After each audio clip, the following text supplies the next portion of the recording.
Hello, everybody. Thanks for joining me today.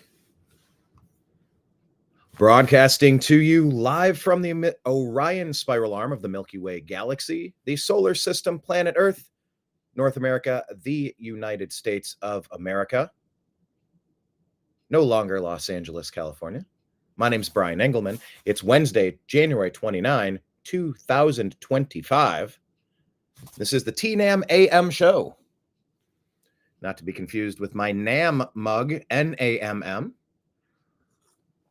Was it National Association of Music Manufacturers, National Association of Music Merchants?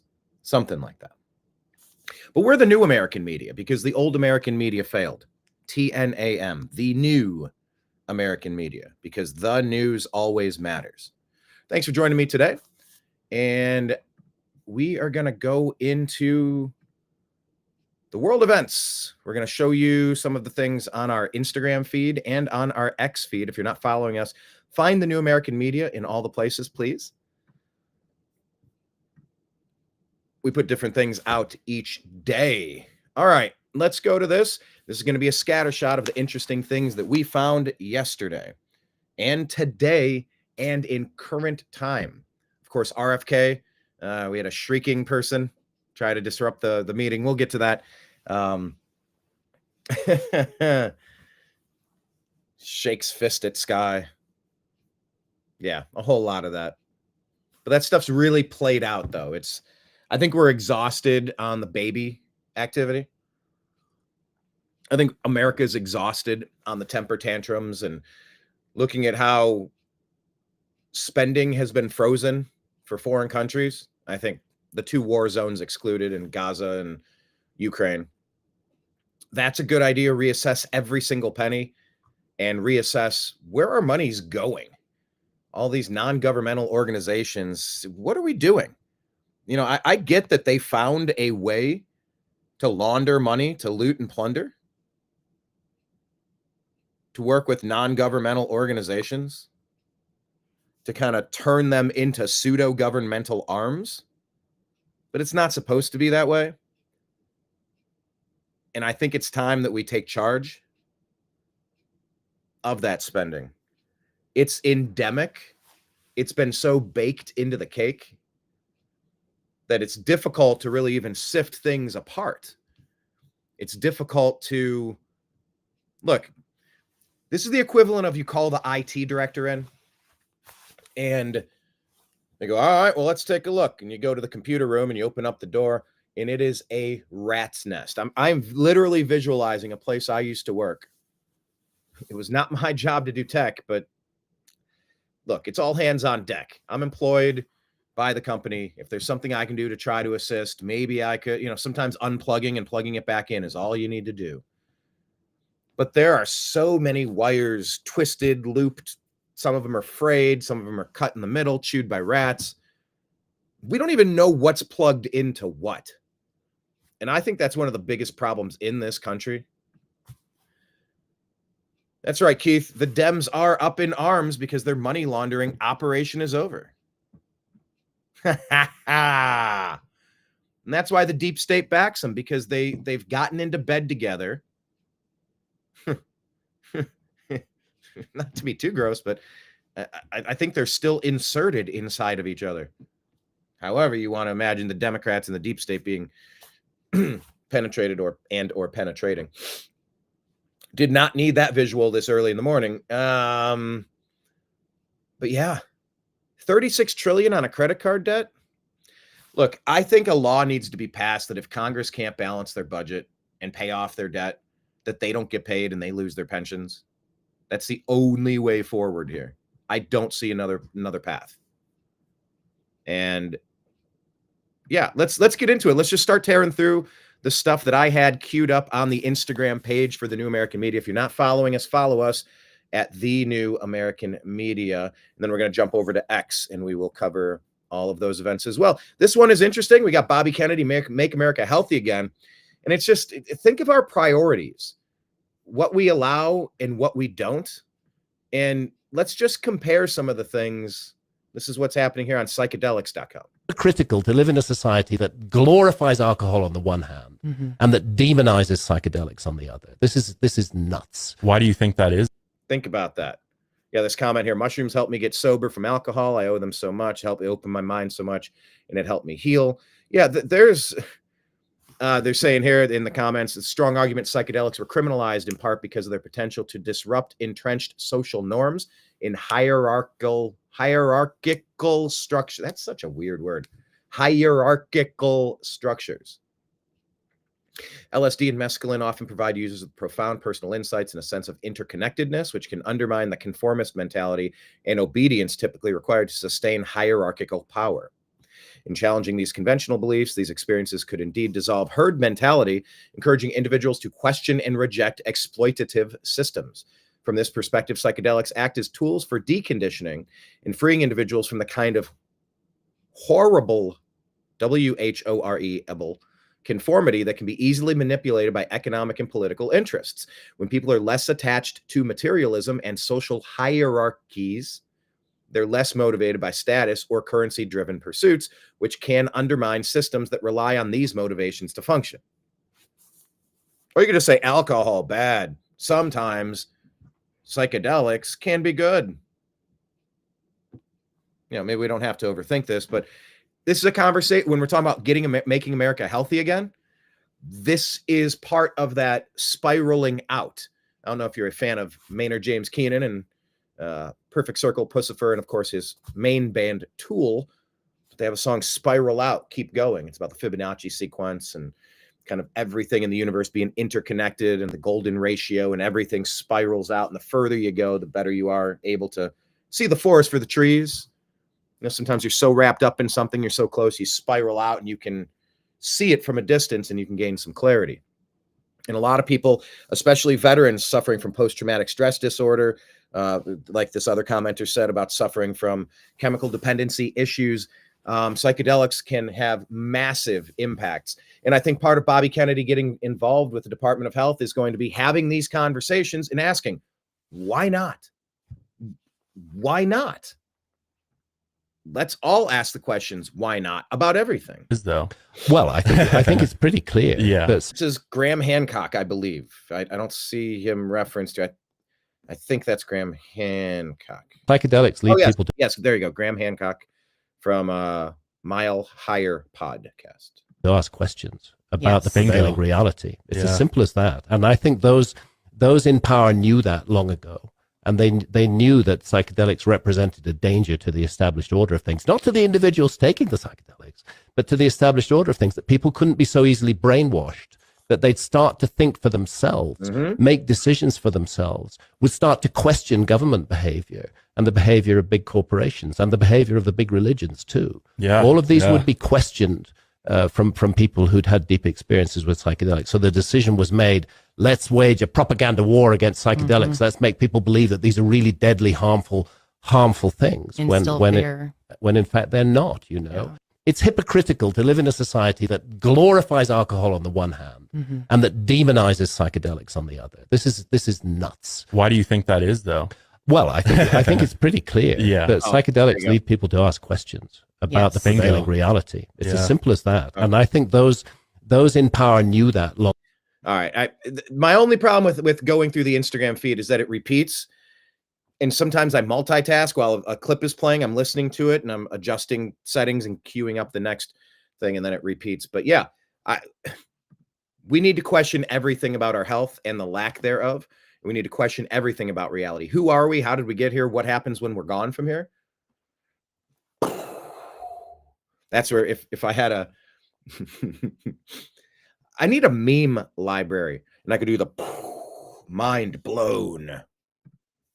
Anyway, that's an important conversation to have. Story no longer available. Here, let me hit refresh. Hopefully these all show up again and they populate. There we go.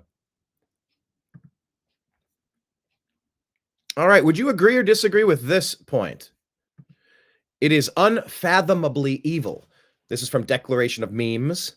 It is unfathomably evil. There's so many weird words I'm saying already in the first couple of phrases. Unfathomably evil to rob the native population, wherever you are, by the way. It's unfathomably It's unfathomably evil to rob the native population in order to bring in massive amounts of foreigners, any native population, into their land by bribing them with the native population's money and resources in hopes that they then will vote for you so you can increase your power and control over the native population. Pure evil. That describes the Obama doctrine. This whole narrative that they came up with. Oh, there's a migration crisis. No, there's not.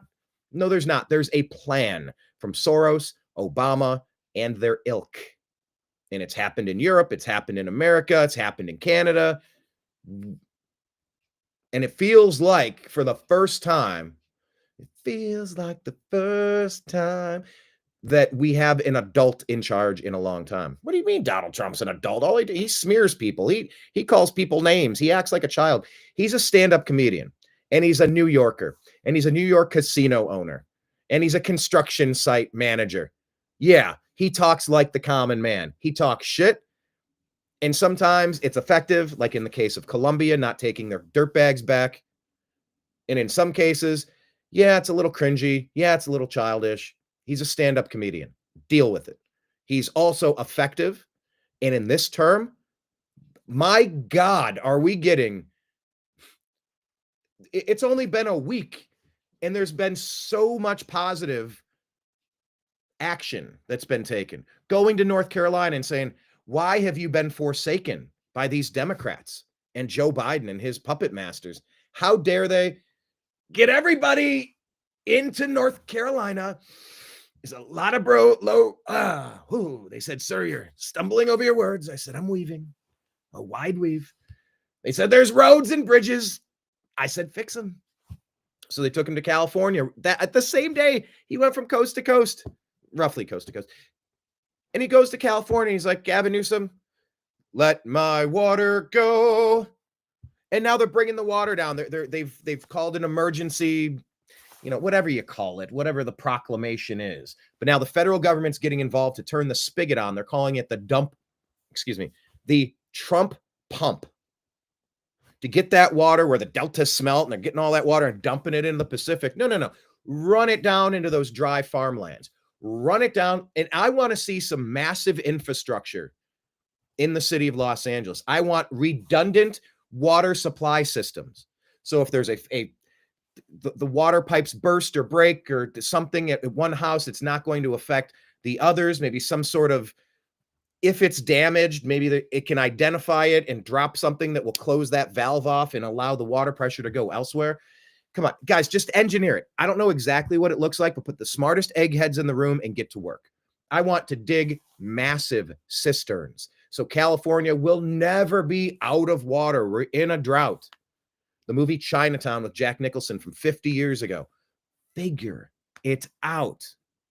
So anyway, yeah, it's nice to actually take care of your native population. Wherever you're from, take care of your own before you go elsewhere. That really is the Jordan Peterson, clean your room. Kind of common-sensical. All right, just highlighting this quote. This is from Being a Libertarian. J.D. Vance, perfect quote.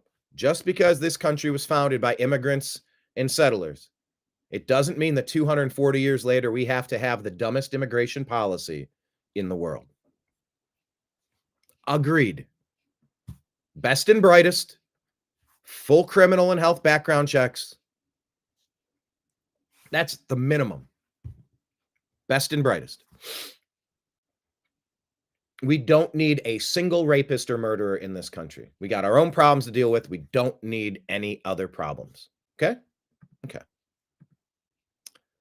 What is this from DC Drano?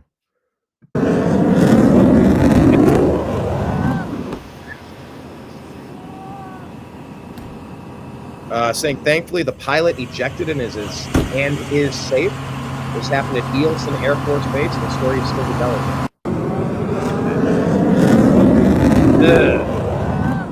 Massive explosion.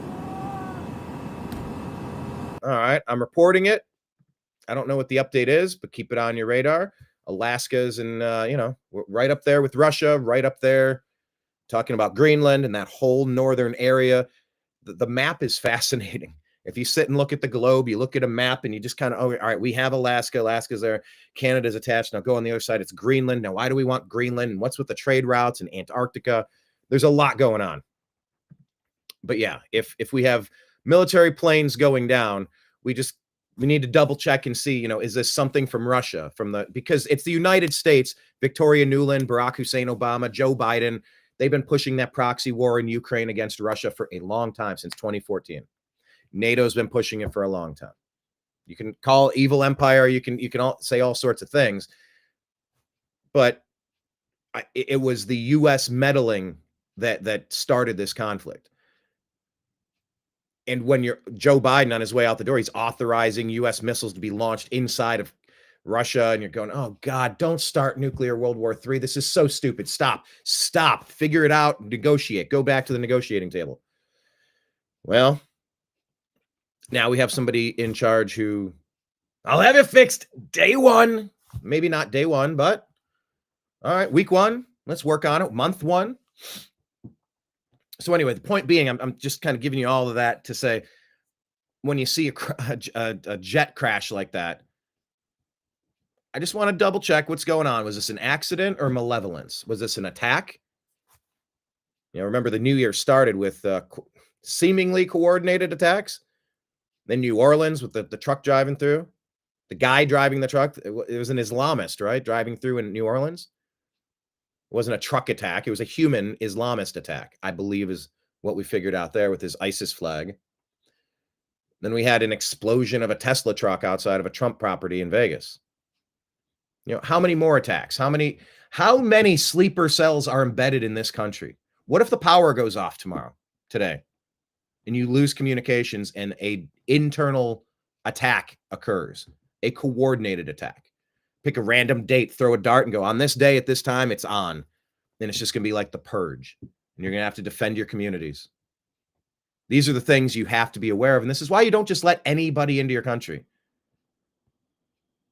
You need to filter out the obvious poison from your drinking water supply. All right. This is shared from Benny Johnson saying, hi, do you want to see a murder on live TV? I give you White House Deputy Chief of Staff Stephen Miller versus Jake Tapper on CNN. Tapper said that we need illegals here to pick our crops. Just sounds so gross. By the way, there are Americans that'll work. Just pay them. Pay them what the job's worth. There's a marketplace for it. And I'm open to having a very limited, highly screened process if there's people that want to earn their way into the United States, and maybe there's certain jobs that we do have more of a need for. And maybe if they work those jobs for a certain amount of time, they can earn citizenship points while they're learning the language, while they're continuing to be monitored above the table. Everything's obvious. Paying taxes, learning the Bill of Rights, the American way of life, committing to bring American values to the country, not the socialist Marxist crap from any shithole country that is suffered under Marxism. I'm open to having a policy that can have a limited number of people. You don't have unchecked, wide open borders. Like, that's insane. You have a movie theater, 200 capacity. You can't just open it up to everybody, 2,000 people storming in. You don't do that. It's unmanageable.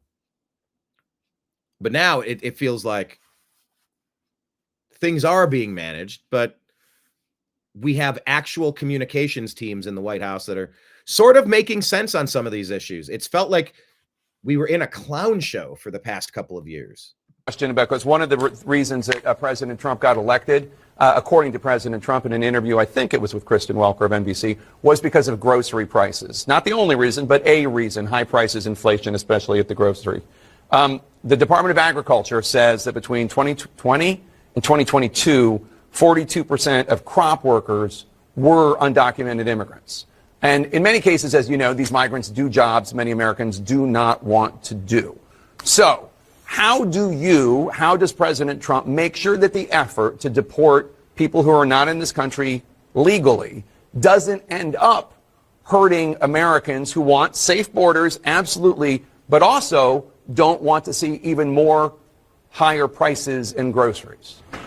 Well, I mean, I'm sure it's not your position, Jake, you're just asking the question, that we should supply America's food with exploitative illegal alien labor. I obviously don't think that's what you're implying. Only 1% of alien workers in the entire country work in agriculture.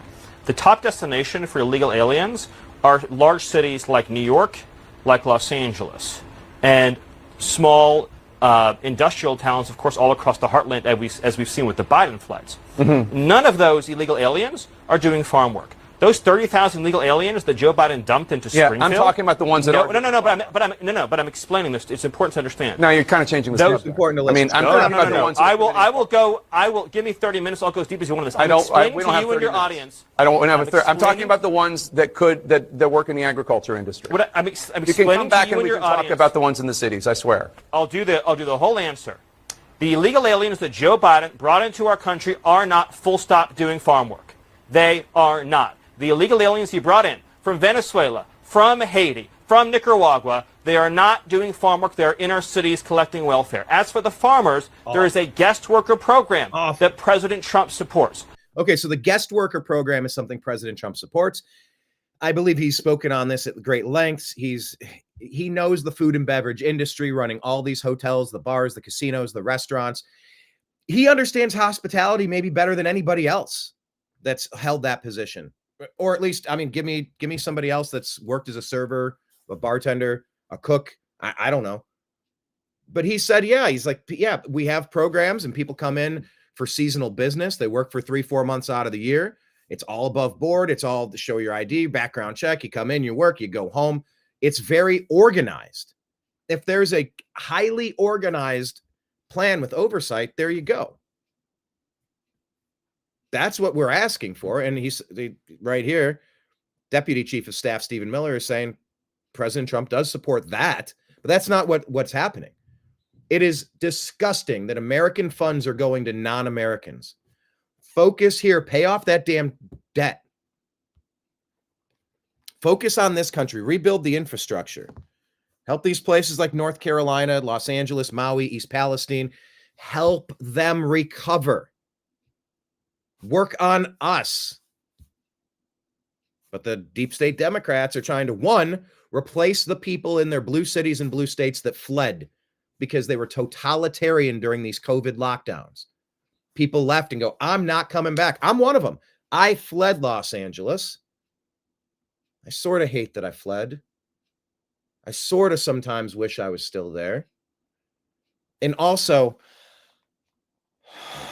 the amount of relief that I have with not being there, it's hard to put into words how much better that feels. Because that city was it was shaking vibrationally. It was shaking with chaos and danger. And that's because it's been mismanaged by Democrats. Over time as well, we will transition into automation, so we'll never have to have this conversation ever again. But there's no universe in which this nation is going to allow the previous president to flood our nation with millions and millions of illegal aliens who just get to stay here. And we are especially not going to allow a subset of those illegal aliens to rape and murder our citizens. So we are going to unapologetically enforce our immigration laws, and as I'm sure you will celebrate, we are going to unleash the power and might of the U.S. government to eradicate the presence of transnational threats on our soil. So, a question about yes. One of the. Now that is messaging. Bravo, Stephen Miller. Freaking bravo. Well done. Appreciate you. God, compare that to Peppermint Patty or Karine Jean-Pierre. Oh, here he is again. Let's check this one out. Here's how you handle a press gaggle. Before we get started, I'm only going to do 5 minutes because we had a whole press briefing with Caroline, and I don't want to. Stephen, can you just give us a sense of how long is this temporary pause on federal funding? How long is this pause going to last? But the terms of the executive order is 90 days. But it's important to understand that it's a review process to say that there's for discretionary spending that's not directed by Congress or required by law. So this would be, for example, something like a contract to a non-governmental organization to. pausing all of this spending and going, stop. We got to unplug every cable, every wire, untwist. We're going to replug, get all of this stuff out. We're going to put new cables in. We're going to inspect every one of these, and we're going to see what's happening. As I might get to here in a little bit, I think that 12% of the government, 12% of America is employed by the federal government. But if you include non-governmental organizations that really aren't governmental, and kind of like how the Federal Reserve is not a federal organization, it's a private banking cartel that's robbing us each day. You're aware of this, right? To think that somewhere north of 20, I think it was 24%, about 1 in 4 people are employed by federal government or non-governmental organizations. The NGOs have caused immense damage, committed treason, and a laundry list of criminal activity, pushing the Democrat deep state agenda, fighting against the American citizens, not just Trump, not just Republicans. By the way, quite a bit of Republicans are trash. Look at Mitch McConnell. But the MAGA Republicans are like, no, we're going to make America great again. We're pausing all the we're pausing all the unnecessary spending right now, and we're going to look at it and reevaluate it. That's DOGE. That's the Department of Governmental Efficiency. Elon, during Elon's podcast or his Spaces thing on X, where he had President Trump on, I believe it was right after he was shot, right before he was shot. I think it was right after. I remember where I was when I was listening to him. And he brought it up a couple times about I'd like to do a Department of Governmental Regulations, Department of Governmental Efficiency. And he said it a few times, and Trump was like, yeah, that's good. And he's like, no, I'd really like to do it. He's like, yeah, that sounds good. Now it's like an official branch of government. What's the best way to do things? Full stop everything. Oh my gosh, won't somebody think of the children? Okay, stop. 36 trillion on a credit card. You can't spend anymore. Stop. You have to take this seriously. I'm taking this seriously. And it seems like President Trump, Elon Musk, DOGE, the MAGA agenda is finally taking this seriously. To teach, say, critical race theory, that there has to be a political. Oh my God. Yeah. Anything that's pushing the illegal critical race theory, the divisive, illegal, discriminatory DEI stuff. No. Full stop on any federal programs that Americans rely on. It doesn't affect any federal programs that Americans rely on. This is about the nonsense. Stop it all. Let's re-examine and only plug in the things that you need. Politically appointed individual in the departments or agencies who simply reviews and approves the expenditure so that we have control, democratic control over the operations of government. This doesn't affect any federal programs that Americans rely on. Full stop. It's not going to have any impact on any Americans and what they rely on? In any program, like a benefit program that Americans rely on. Like Meals on Wheels. Correct. There's no the OMB guidance document, which I think you're referring to, because the executive order was issued a week ago. It just gives clarity on how to implement the original executive order, which doesn't cover any entitlement or public benefit spending at all. And that's clear, by the way, if you read, as I'm sure you have, the OMB guidance document. As I'm sure you have. Well, that was funny. I'm sure they didn't. About El Salvador. So we know that the president spoke to President Bukele. Next week, Secretary Rubio will be in El Salvador. Should we be expecting El Salvador to take the Tren de Aragua Venezuelans as an agreement between the two countries? All I can say on this, because I don't want to get ahead of Senator Rubio, is that the President Bukele has graciously offered tremendous degrees of cooperation with the United States on all things migration. And we're hoping that will provide a framework for migration cooperation all throughout the region. And I think it's very clear that President Bukele is going to be a very great and strong partner for this administration and for the United States. What a great idea. I mean, Bukele is taken their dirt bags, locked them up. The crime is down. People love living in their country again. And it's just unfathomable. Unfathomable. That's another weird word.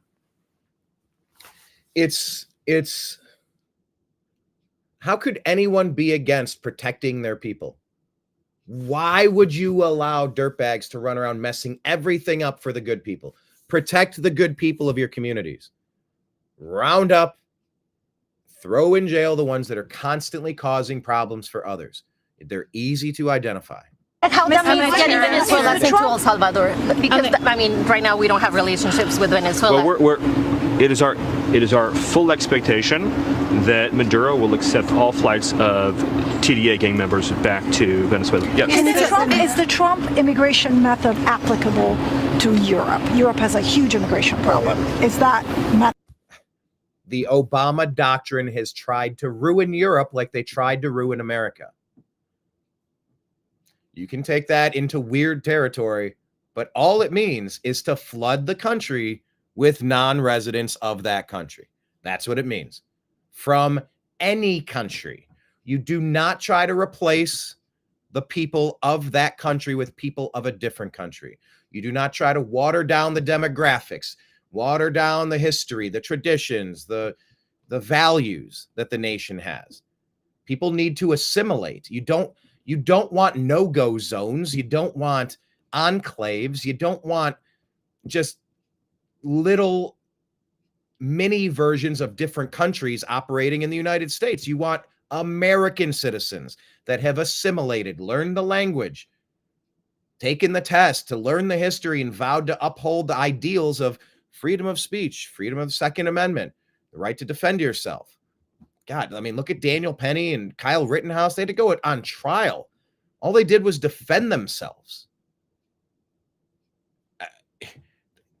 It still blows my mind that we had to have trials for that. But then the one person on January 6th that fires a gun right into Ashley Babbitt, they don't have to stand trial. I thought if you use a gun in self-defense, you have to stand trial. Or if you're in a self-defense situation and somebody passes away, you have to stand trial. But no, not if it's their people. They're fine. I'm just trying to make sense of it. Method of deportation, repatriation applicable to the continent of Europe? If I understand your question correctly, you're asking, should Europe consider mirroring our own policies? Absolutely. Yes. Mm-hmm. Absolutely. How? Yes. Well, I mean, it's simple. How? Do it. Get them out. Goodbye. Make Europe great again. Make Canada great again. This has been chaos by design. Like I said, number one, to fill up the cities and states from all the people that fled. I don't think I got to point number two. Point number two was that it's also because somehow they grant congressional seats based on population that can include illegal alien invaders. That's madness. That has to be cleared up. No, that should not count on your citizen on your census. That should not count toward representation, because then you are giving an incentive to people who are flooding their communities with non-Americans so that they can have more power and control over the actual Americans that are there, to take their money, to steal their money and give it to non-Americans. This is madness.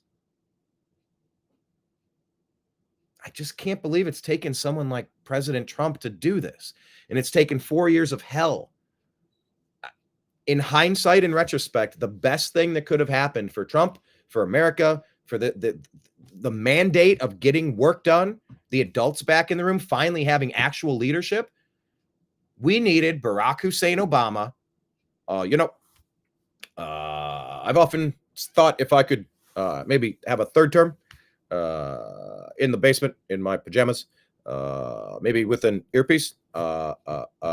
Maybe I would do that for Joe Biden, prop him up like Weekend at Bernie's, and with an old white guy as the frontman, I could tear this country down and rebuild it in my Marxist ideals, and it wouldn't necessarily impact my legacy, but with him out front taking all of the slings and arrows, I think we could finalize our plan to destroy the United States of America.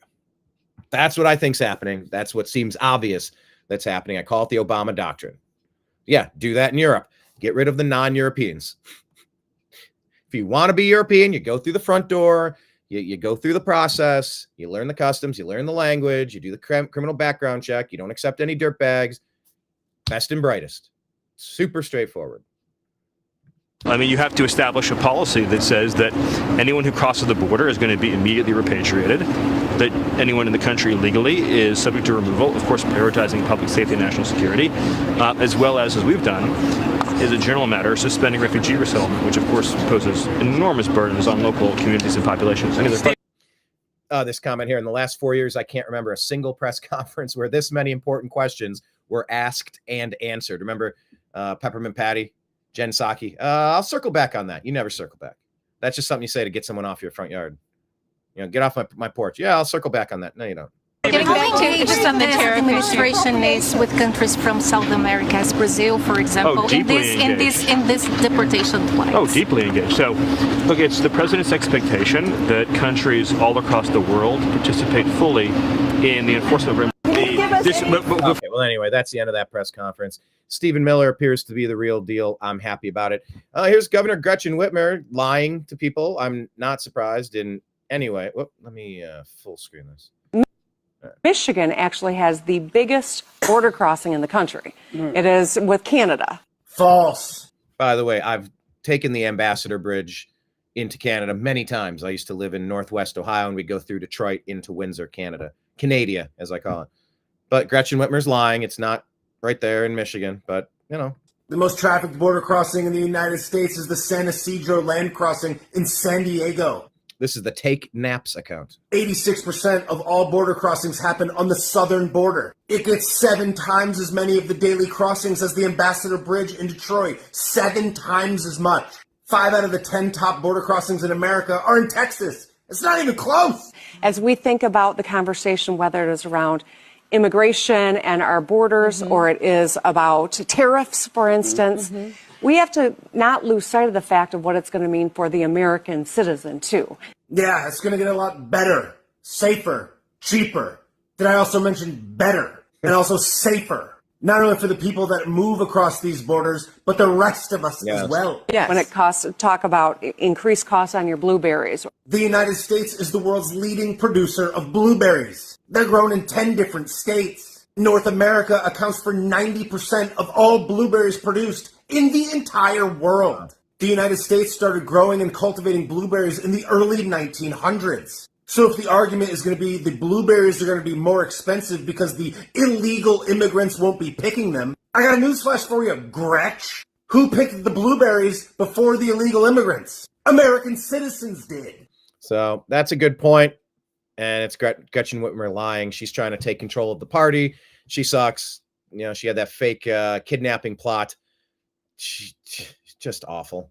And she was one of the 7 fraud states in 2020 that paused the counting. I believe it was. She was along with Arizona, Pennsylvania. Actually, let me check. Well, actually, let me check Grok instead of Google. That's a better search mechanism. Which 7 states paused voting tallies in 2020? It was Arizona,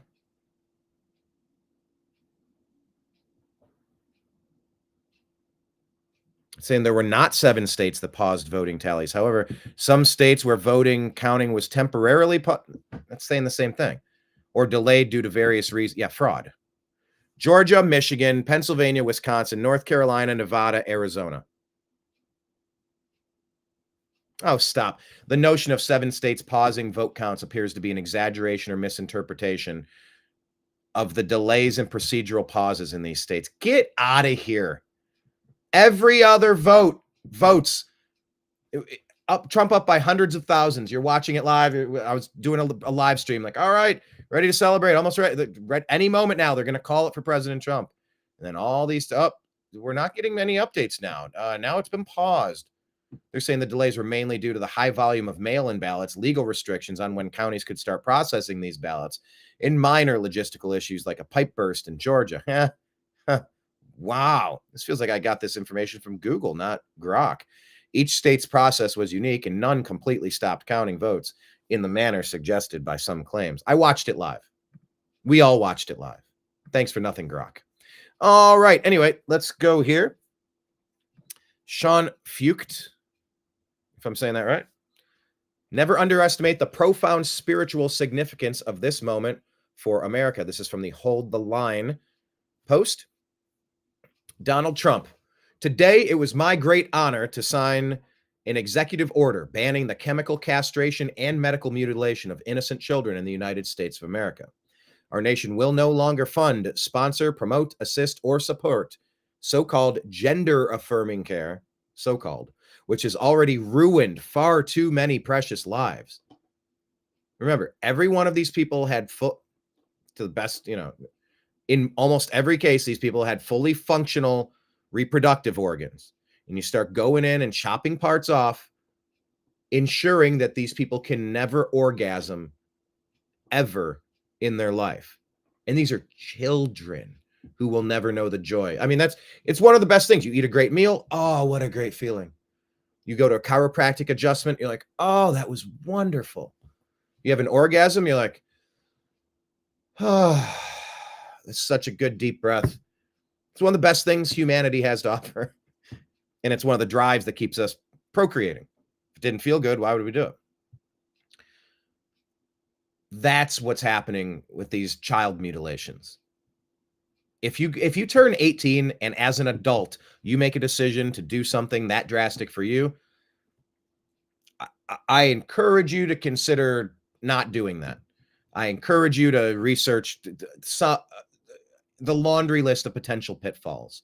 And if you do decide to go through with it, all right. If you choose to go through with it, I feel as though you're suffering from some gender dysphoria because you're born how you're born. You are how you are. I mean, you could still be who you are and dress how you dress. Only time we'll know is when a dude in a dress goes into a dude's bathroom, standing up, lifts the dress, takes a pee, washes hands, goes out. I think we can handle that instead of letting dudes in the women's locker rooms, bathrooms, stalls, on sports teams. No, you don't do that. I would encourage as much mental health assistance as possible. I have a psychology degree and we study the Diagnostic Statistical Manual, and it talks about gender dysphoria, where you see yourself differently than you are. I want to help these people who are suffering from this condition. And if they still choose to get these things done as an adult and pay for it themselves, I am not going to make a fuss about it. You can do the thing that you choose to do. I think in America, you have the freedom to live your life. You don't have the freedom to mangle a child who cannot consent to such things. They have no idea. They cannot even grasp what's going on, let alone consent to it.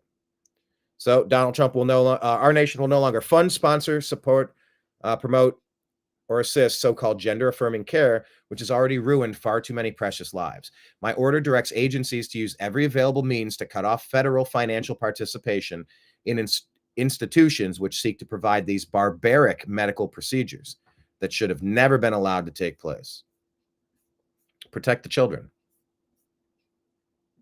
And if you choose to grow up and live your life differently, if you're a chick that wants to dress like a dude, use your correct bathroom and all right, I'm not going to give you grief. You can do your thing. You want to get tattoos, you can do your thing. You want to stay single, do your thing. You want to have babies, do your thing. However you want to live your life, do your thing, but don't harm kids. Don't harm kids. Yeah, just protect the children. This feels fairly straightforward. All right. Talking about all the waste that we're finding, this is what we're talking about. This is what we're saying needs to stop. Trump's putting government spending on ice so he can figure out where all this money is going and why. Some Democrat judge today ruled Trump has to keep spending your money, but that doesn't mean the president's going to stop cutting. Doge and OMB also found that there was about to be 50 million taxpayer dollars that went out the door to fund condoms in Gaza. That is a preposterous waste of taxpayer money. All right, we couldn't believe when we heard this. We were about to spend $50 million on condoms for Gaza. Condoms cost a couple pennies when you buy them in bulk. It's at least according to heartthrob Stephen Miller. So you can buy 500 million condoms with that much cash. That's enough to give every guy in Gaza 1,000 condoms. That's like a decade supply of safe sex. if you're having sex a couple times a week every year. I would have been pretty good at math if these were the equations I had to solve. Well, look, you have the same debate with condoms as you have with abortions, and you're like, all right, well, you oppose this frivolous, reckless spending. You can oppose abortions. You go, well, who's mainly having the abort? Like, who are the ones up in arms about it? Well, it's the leftists, it's the Democrats, and it's also libertarians and conservatives as well. But okay, more abortions mean fewer leftists. More condoms mean fewer people in Gaza. Is that the plan? Is that the Margaret Sanger plan? To have fewer kids growing up in Gaza to launch terror attacks on their neighbors? Take that perspective where you wish. So how do you get 500 million condoms into a war zone? Biden spent $230 million building a dock in Gaza that broke. Okay. And look, can we just call this what it is already? It's like the scene in, is that Independence Day or Men in Black? I think it's Independence Day. And they take the president down to the secret facility and there's the alien craft. He's like, how in the world do we get the financing for this? I didn't even know this budget. I didn't even know this program existed. Where's the budget coming from? He goes, sir, you don't think we really spend $20,000 on a toilet, do you? It's money laundering. You didn't spend $230 million on a dock that collapsed. It was stolen, which is why senior editor of Breitbart and Joel Pollack, he said to President Trump and Rick Grinnell in Los Angeles at the meeting between Karen Bass and Gavin Newsom about the fires. He said, similar to how we did this after 9/11, a special master was appointed so that they could track every single dollar that's being allocated to make sure that it's being spent on the things it's supposed to. Because at the moment, Gavin Newsom is wasting $50 million to oppose President Trump, who's then trying to take money to help these areas. You need to cancel this $50 million destruction bid. You're pissing away $50 million when you should be spending that on helping the repairs.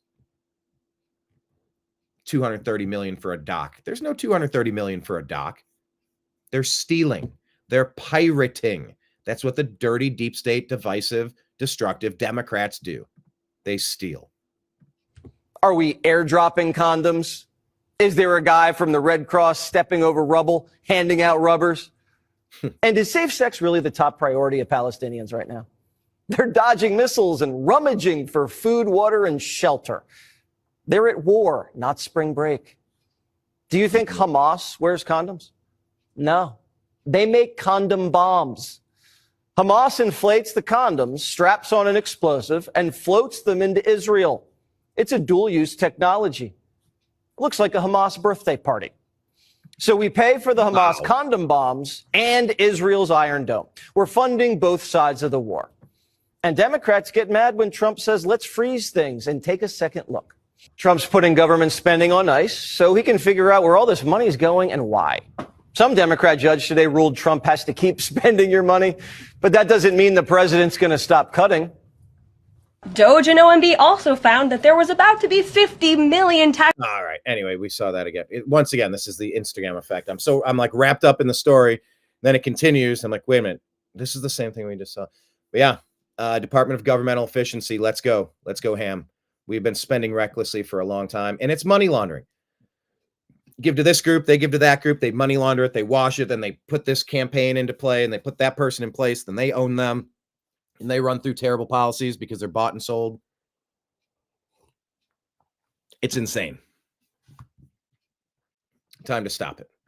All right, this one is from California Underground and Camille Bethany saying LA officials paid way too much. Let's talk about the spending again. People, I think, should know how much these politicians who are in charge of the responses are getting paid for doing their job. And maybe people might look at how much they're getting paid and say, I don't think they are worth that much money, or they're not doing their job well enough to warrant that much money. Open the books, put out an article or a blog post, and it went over some of the pay. So Karen Bass makes $300,000 a year. She made that in 2023 plus benefits. making her the second highest paid mayor in the country, just after her San Francisco counterpart. The San Francisco mayor, just for reference, London Breed last year made $383,000.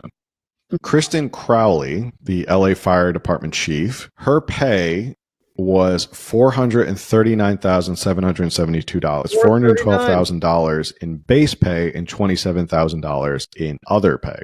So she makes more than the president as a fire chief for Los Angeles. There are some other top highest paid employees in the city of Los Angeles. Let me ask, do you know a guy named Mark Chambers? Does he ring a bell? I don't know. No. No, it's not a trick question because I looked at this list and I have no idea who he is either. Mark Chambers is the load dispatcher for the Department of Water and Power. His base salary is $293,000. He made $334,000 in overtime pay, bringing his total to $857,000 a year. Did he stand there and watch the reservoir get emptied the entire time? And that was his. I think he watched the entire load of that reservoir get emptied. Don. Look, this goes on and on. You can finish watching the rest of that. It's just, you need to unplug everything and reassess. What are we doing? How did we end up in a spot where we're spending and wasting so much money? Okay. Exclusive. This is from We Are Breitbart. DHS, Department of Homeland Security Secretary, directs Coast Guard to begin reinstating service members who were discharged for the refusal to take the COVID vaccine. Bravo. And here she is at work. Here's Trish Regan talking about it. New York City this morning, we are getting the dirt bags off these streets. We're in New York City this morning getting the dirt bags off the streets. Christy Noem not wasting any time. She was just confirmed. And at 7 a.m. the next morning, she's in New York City working with ICE to get the, quote, dirt bags off the street. And looking rather good doing it, too. We're in New York City this morning. Well, you said it, not me. Oh, boy. Boy, oh, boy. All right. Blexit America. This is, the comment. This explains why it's the left who wants black people to feel oppressed. And she's got an important story. You know, I had the opportunity to, it wasn't quite fostering, but I was in the process. I would have fostered. I would have adopted if that was what was called for. I took in a young human being when I lived in Los Angeles who was in need. I only had him for, half a year or a few months or, 4 or 5 months or something like that. I don't know what he had been told his whole life growing up, what voices were in his ears telling him what. I just know that while I had him, young black kid, like this lady, and she's getting to the quote of the day here. This is the quote of the day show.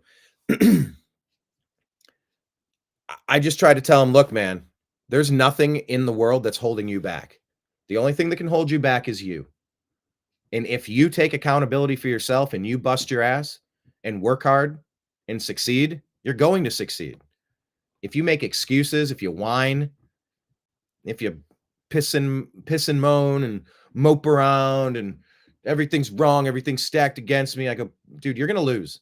And that's not because of any system set against you. It's because that's a loser mentality. If you decide I'm going to work hard in school and learn things, I'm going to work outside of the home, I'm going to, clean up at home, take accountability and responsibility for your life, you're going to do well. You're going to be awesome.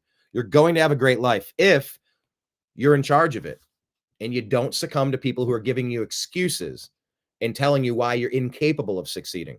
Reject that shit. So I don't know how much of these lessons got through. Actually, I hope. I don't know, but I hope.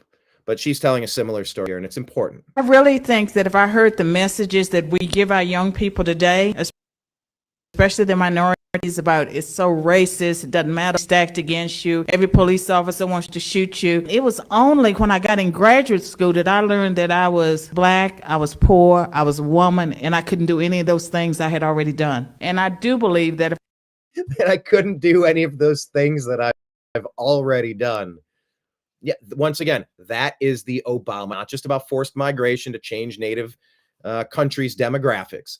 It's about The divisive community organizer mentality, the Jesse Jackson, Al Sharpton shakedown techniques. Oh, we learned that if we yell a few words and try to point fingers and make accusations, we're going to get paydays. That's gross. How about just work on leveling people up so that they can succeed and stand on their own 2 feet? According to the comments, this is a Dr. Swain, who, nice old lady here, says that's a beautiful, smart woman, always elegant and spot on. Yeah, but she only learned when she got to grad school that those are the things she couldn't do that she's already done. We need to make American schools great again.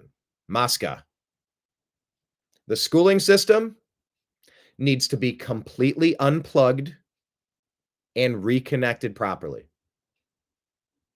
One flag flying on your wall. God, I went to parent-teacher conference. I went and saw the schools.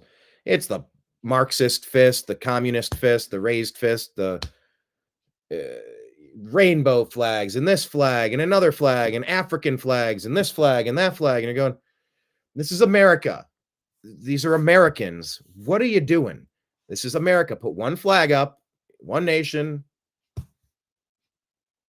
one allegiance. Like, focus here. Teaching kids to be perpetual victims is abusive. Some would argue it's almost as bad as a physical abuse. Or worse, some would argue. There's a lot to unpack in that question. But yeah, which is worse, physical or mental abuse?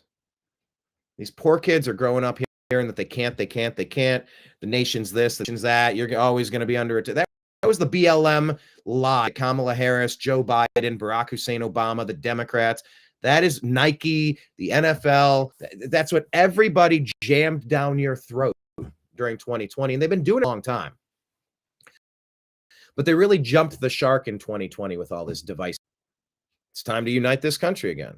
Yeah, she's like, oh, I only learned until after I did all these things that I couldn't do it because I'm whatever I am. If I'd heard the messages that we send young people today, I don't know that I would have tried as hard. Right there. If I would have heard the message young people are hearing today, I don't know that I would have tried as hard. Yes, time to revamp education and make education great again. Let's share this with you. This is from Tantum. Oh, okay, here's what I was referencing earlier, and feel free to adjust some of the statistics if this is not entirely accurate. But according to this post, it says it was already known that 13.4 of America for the government, but it turns out that a huge number of the 1.8 million nonprofit workers, so subsisting entirely off government grants. So the real total could be 24%, and that doesn't even include fake consultants, fake contractors for stuff like DEI, development aid, etc., that are for profit but only have a single client. What is this here? Data Republican says, after spending too much time on the award search, I'm starting to wonder if we had a UBI system all along for one political party, just disguised as grants. Yeah, universal basic income for Democrats to work to destroy this country. That is what the Democrat Party has been pushing.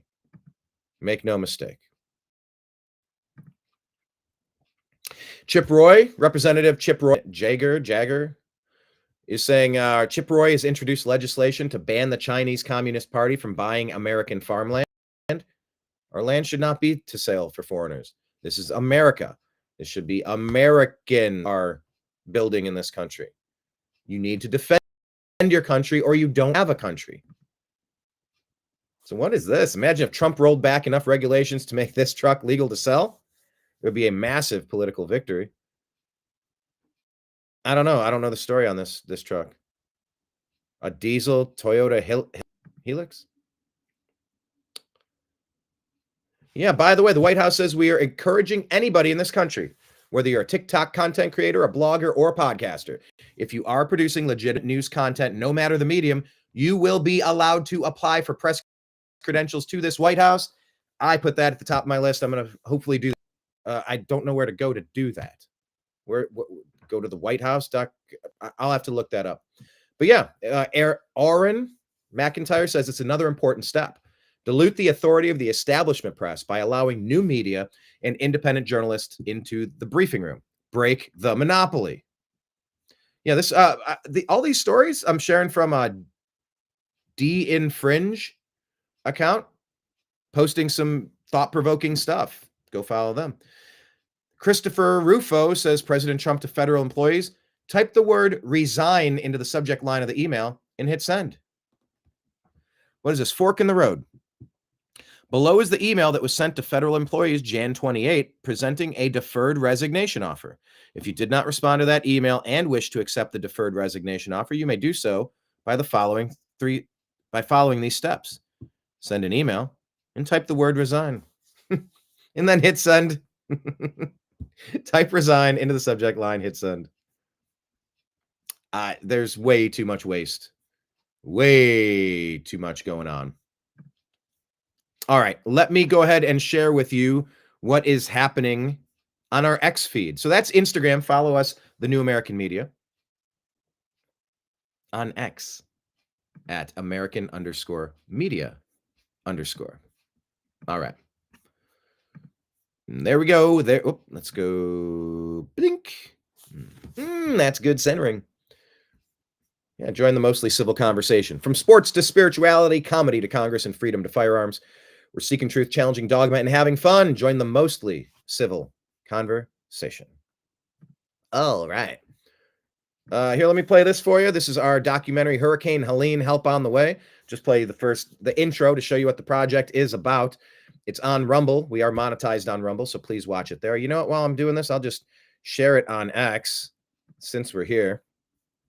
And since we're here, I'll share it on Truth Social. Follow The New American Media on Truth Social, The New American Media.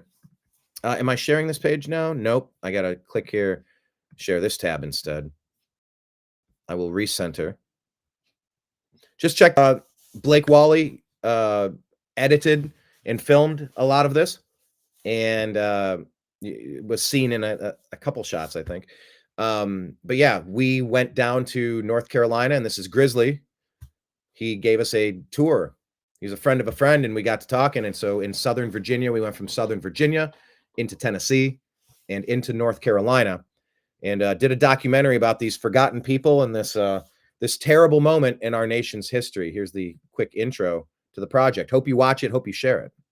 Y'all check it out. No, I didn't know I was hanging out with my grandkids all day. Normally, I just please made let all the this ad money because that's tossing a penny Introducing or two Unpack, into the the wishing non-lethal well. self-defense platform. These are not sponsored. Lightweight I'm and not simple trying to to get use. to It this, uses but an- here we go. Fine. Let me start from scratch. Here we go.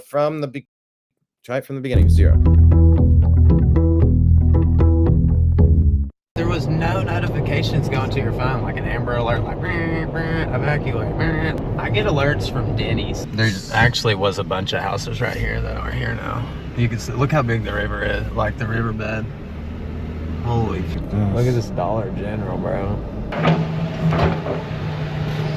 It blesses your heart to see the way people have come together. Yeah. I heard like 4 different people talking about like how everybody's just worried this initial hype's gonna die away and people are just gonna forget about it.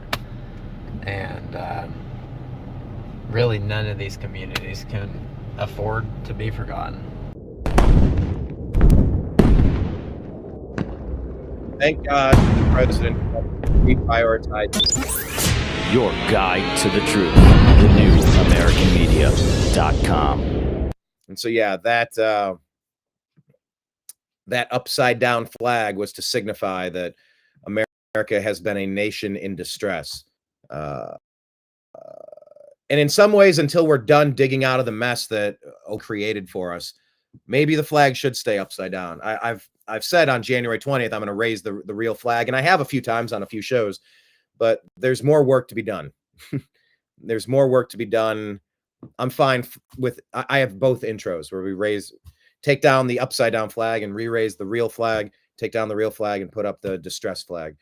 Either way, a lot of people in distress. Let's try to fix things. All right. Yeah. So the adults are back in charge of America. Here's our feed on X at American_media_. Daniel put this out. saying federal employees are suing over the idea that the president can email the executive branch. Huh? 2 federal workers filed a lawsuit to stop the federal government's HR office from emailing all civilian federal staff at once, saying it violates privacy rules. The Office of Personnel Management is testing a system to send emails to roughly 2.3 million federal employees from a single email address, according to the agency's website. The new feature would allow senior Trump administration officials to communicate directly with staff across the government, rather than relying on managers to distribute information. Yeah, that's like the telephone game. By the time you pass it around the room, the message has changed. Well, if you cut out the middleman, just get right to it. Just go. Just get right to it. Clear out all of the inefficiencies and just get to it. The workers are arguing that the OPM, Office of Personnel Management, must first review how this new system collects and stores personal information about government employees, according to the complaint filed with the U.S. District Court for the District of Columbia. This is breaking. Mitch McConnell, Lindsey Graham are reportedly both a no vote for RFK Jr. Trump won South Carolina by 20 points, Kentucky by 31.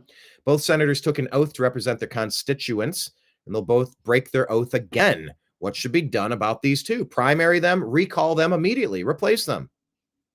Please. They need to get out. There you go, Chip Roy introducing legislation to ban the CCP from buying American farmland. Yeah, here's this goofy conversation. It's like, it's been 5 days. Why haven't you fixed egg prices yet? Well, you want to know why? George is reposting here. Introduce Caroline Levitt. Christian Day Talk. Thanks, Caroline. Just real quick, you mentioned the inflation executive order the president signed, but egg prices have skyrocketed since President Trump took office. So what specifically is he doing to lower those costs? Egg prices have skyrocketed since President Trump took office. You mean in 5 business days, 6, 7 business days? That's what you're going to tell us? You framing the question like Trump's responsible for high egg prices? You've got to be kidding me. We saw all the price of everything go up under Biden. We feel it. We're still feeling it. Grocery prices are insane. Energy prices. I can't believe what I had to pay this month for 31 days. Holy shit, it's expensive. Got to bring these prices down. I agree. But trying to blame Trump for 5 days? Well, let's see how she answers that. To lower these costs for Americans. Really glad you brought this up, because there is a lot of reporting out there that is putting the onus on this White House for the increased cost of eggs. I would like to point out to each and every one of you that in 2024, when Joe Biden was in the Oval Office, or upstairs in the residence sleeping, I'm not so sure, egg prices increased. I like the humor here. Call out the fact that Biden was never cognitively all there. We literally don't know who was running the country. I say it was Barack Hussein Obama, Joe Biden on the puppet strings, waved to people on Weekend at Bernie's. Now smile. I mean, how many times did you think Joe Biden was literally just C-3PO in a skin suit? But yeah. Point this out. Out to each and every one of you that in 2024, when Joe Biden was in the Oval Office, or upstairs in the residence sleeping, I'm not so sure, egg prices increased 65% in this country. And eggs are one of the best foods you could ever eat, according to many people. I need to get some backyard chickens. We also have seen the cost of everything, not just eggs. Bacon, groceries, gasoline have increased because of the inflationary policies of the last administration. As far as the egg shortage, what's also contributing to that is that the Biden administration and the Department of Agriculture directed the mass killing of more than 100 million chickens, which has led to a lack of chicken supply in this country, therefore a lack of egg supply, which is leading to the shortage. There you go. Was that clear enough for the people in Rio Linda, California, who might be listening? Kind of miss Rush Limbaugh, huh?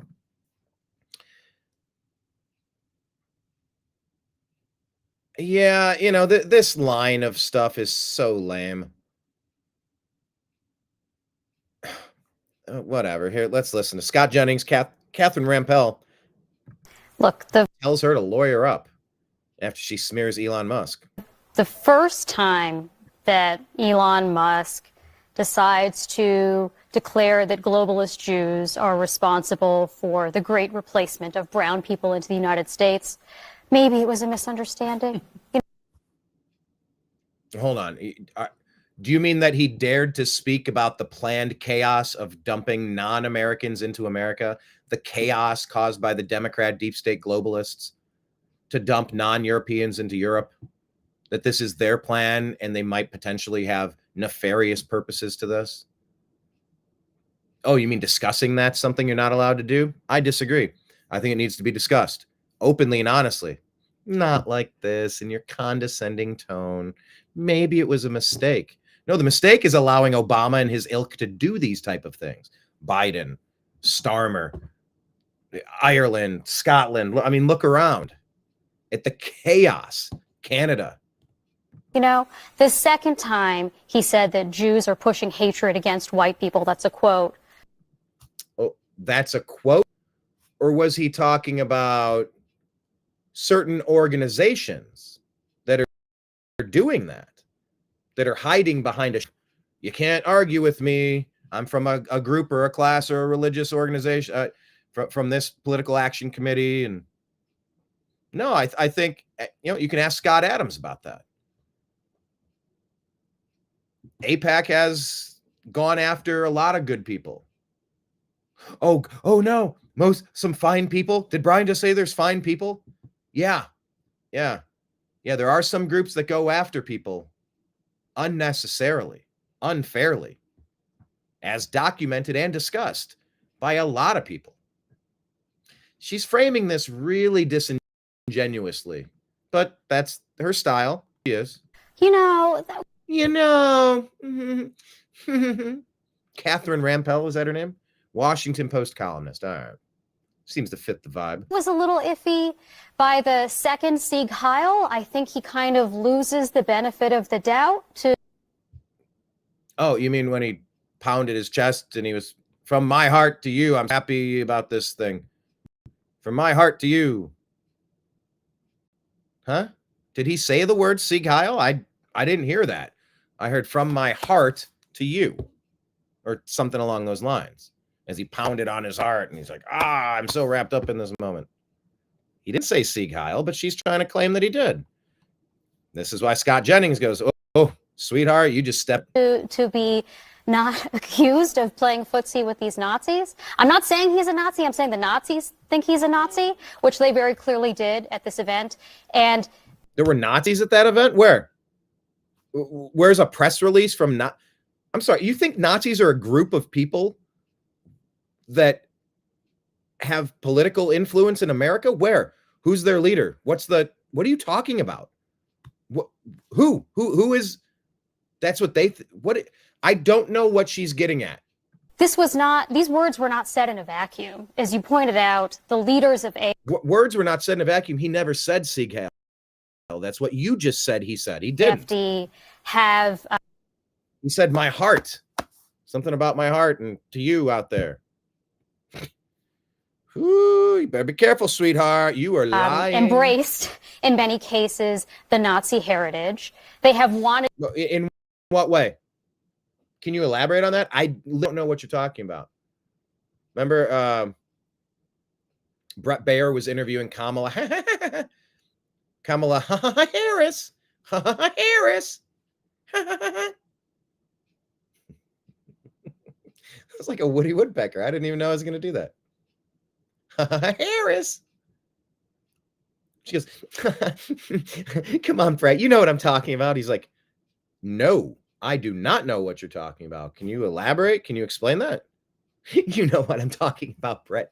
No, nobody knows what you're talking about. Wanted to take down the Holocaust Memorial in Berlin, saying it is inappropriate to recognize this horrific chapter in German history.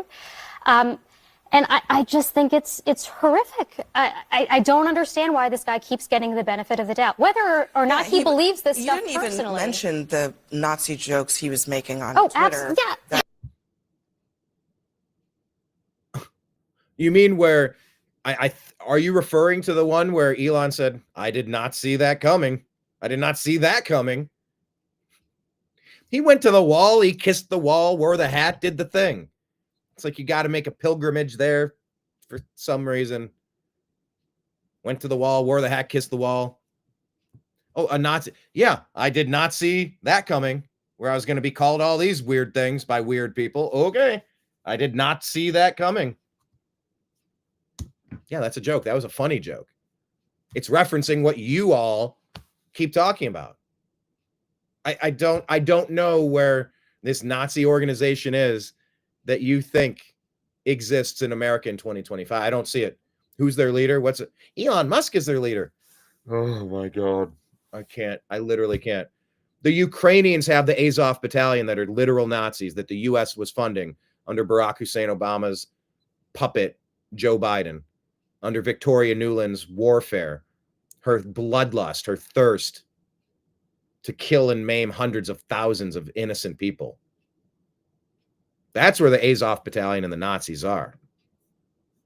Trying to pin that on the other side, it's a little weird, honestly. Actually got he's been given ADL so to many say something chances about it. Yeah.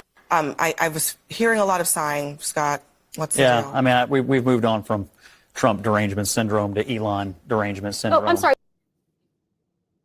Do you want to defend there's his ample- saying there's the, ample- the Germans get to Let me let him finish, Catherine. I love this game we play where you talk for 2 minutes, I talk for 3 Go seconds, ahead, and you Scott. freak out. So Yeah.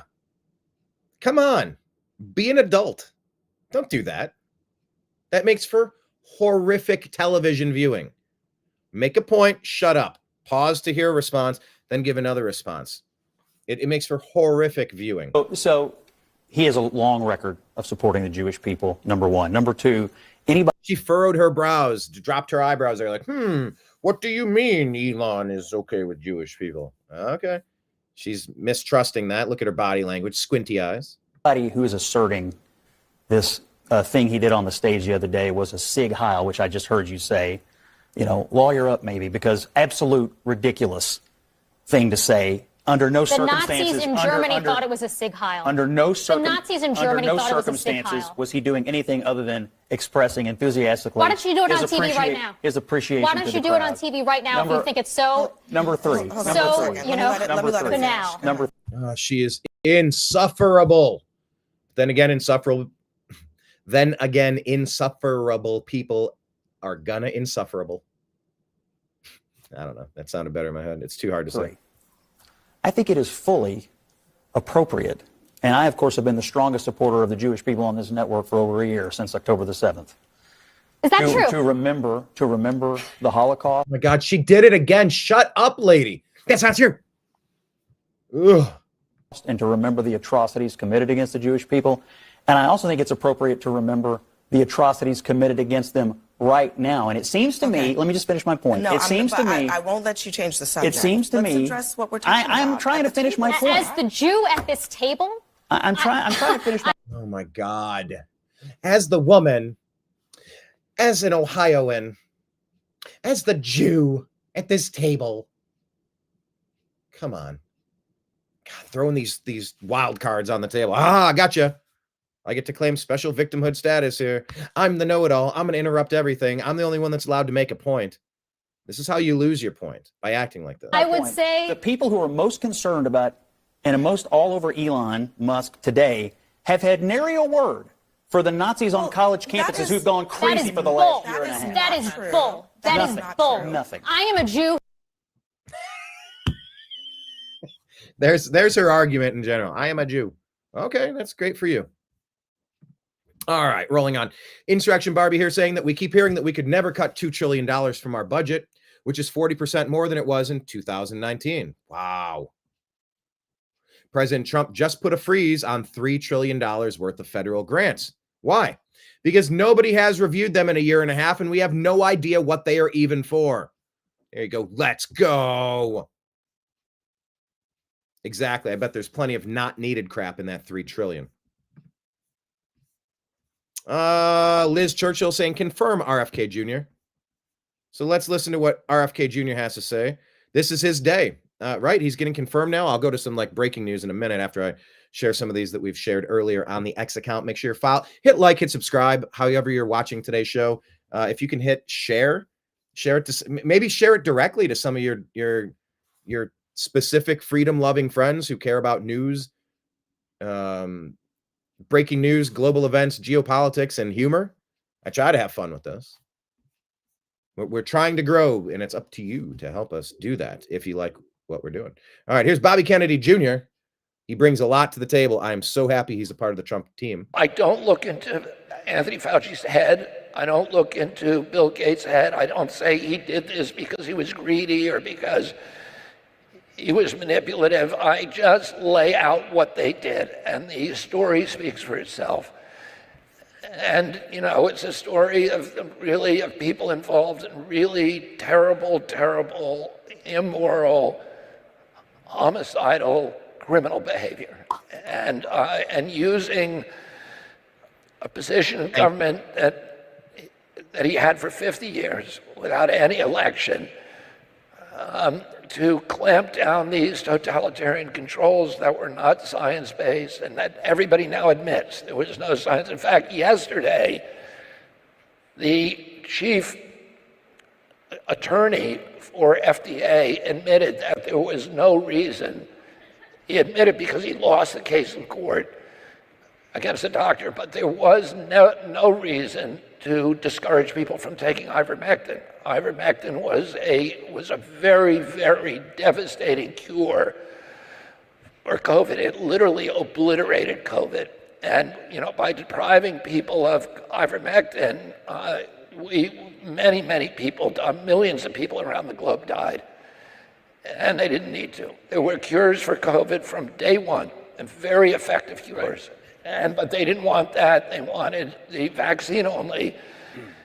And there's a rule, you know, a little-known federal rule that they were all aware of, which said that you cannot issue an emergency use authorization for a vaccine if there is an existing remedy that has already been approved for any use.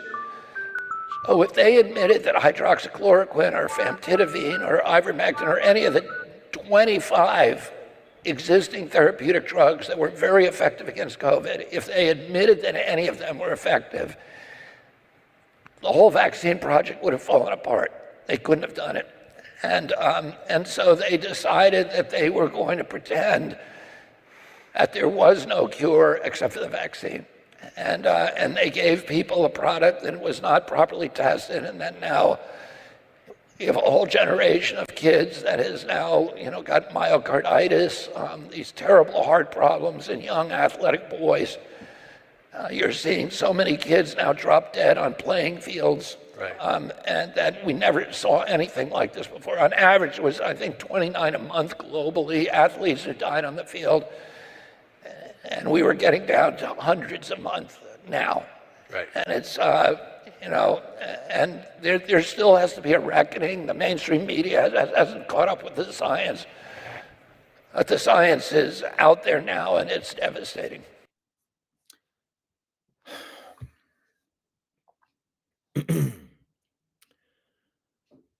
My brother was killed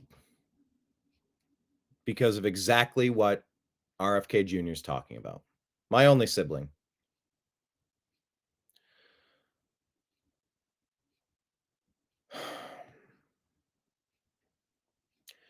Anthony Fauci was working on gain-of-function research despite the ban on gain-of-function research. This intentionally released bioweapon from the Wuhan laboratory ravaged the entire planet. And I will call it an intentional release, a biological attack, a coordinated global attack, until anybody can prove otherwise.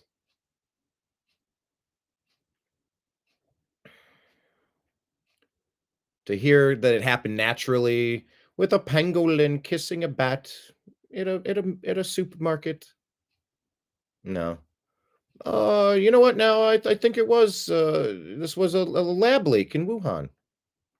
No, I don't think it leaked out accidentally.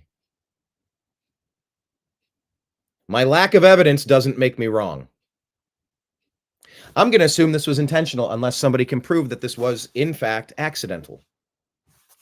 Maybe it was, maybe it wasn't. Regardless, when this shit got dumped everywhere, they went hog wild, lying about the source of where this came from, because Fauci and his other demons who were doing gain of function research despite not being allowed to, they were obscuring where it came from because it would point back directly to them. The emergency use authorization of this fast-tracked vaccine.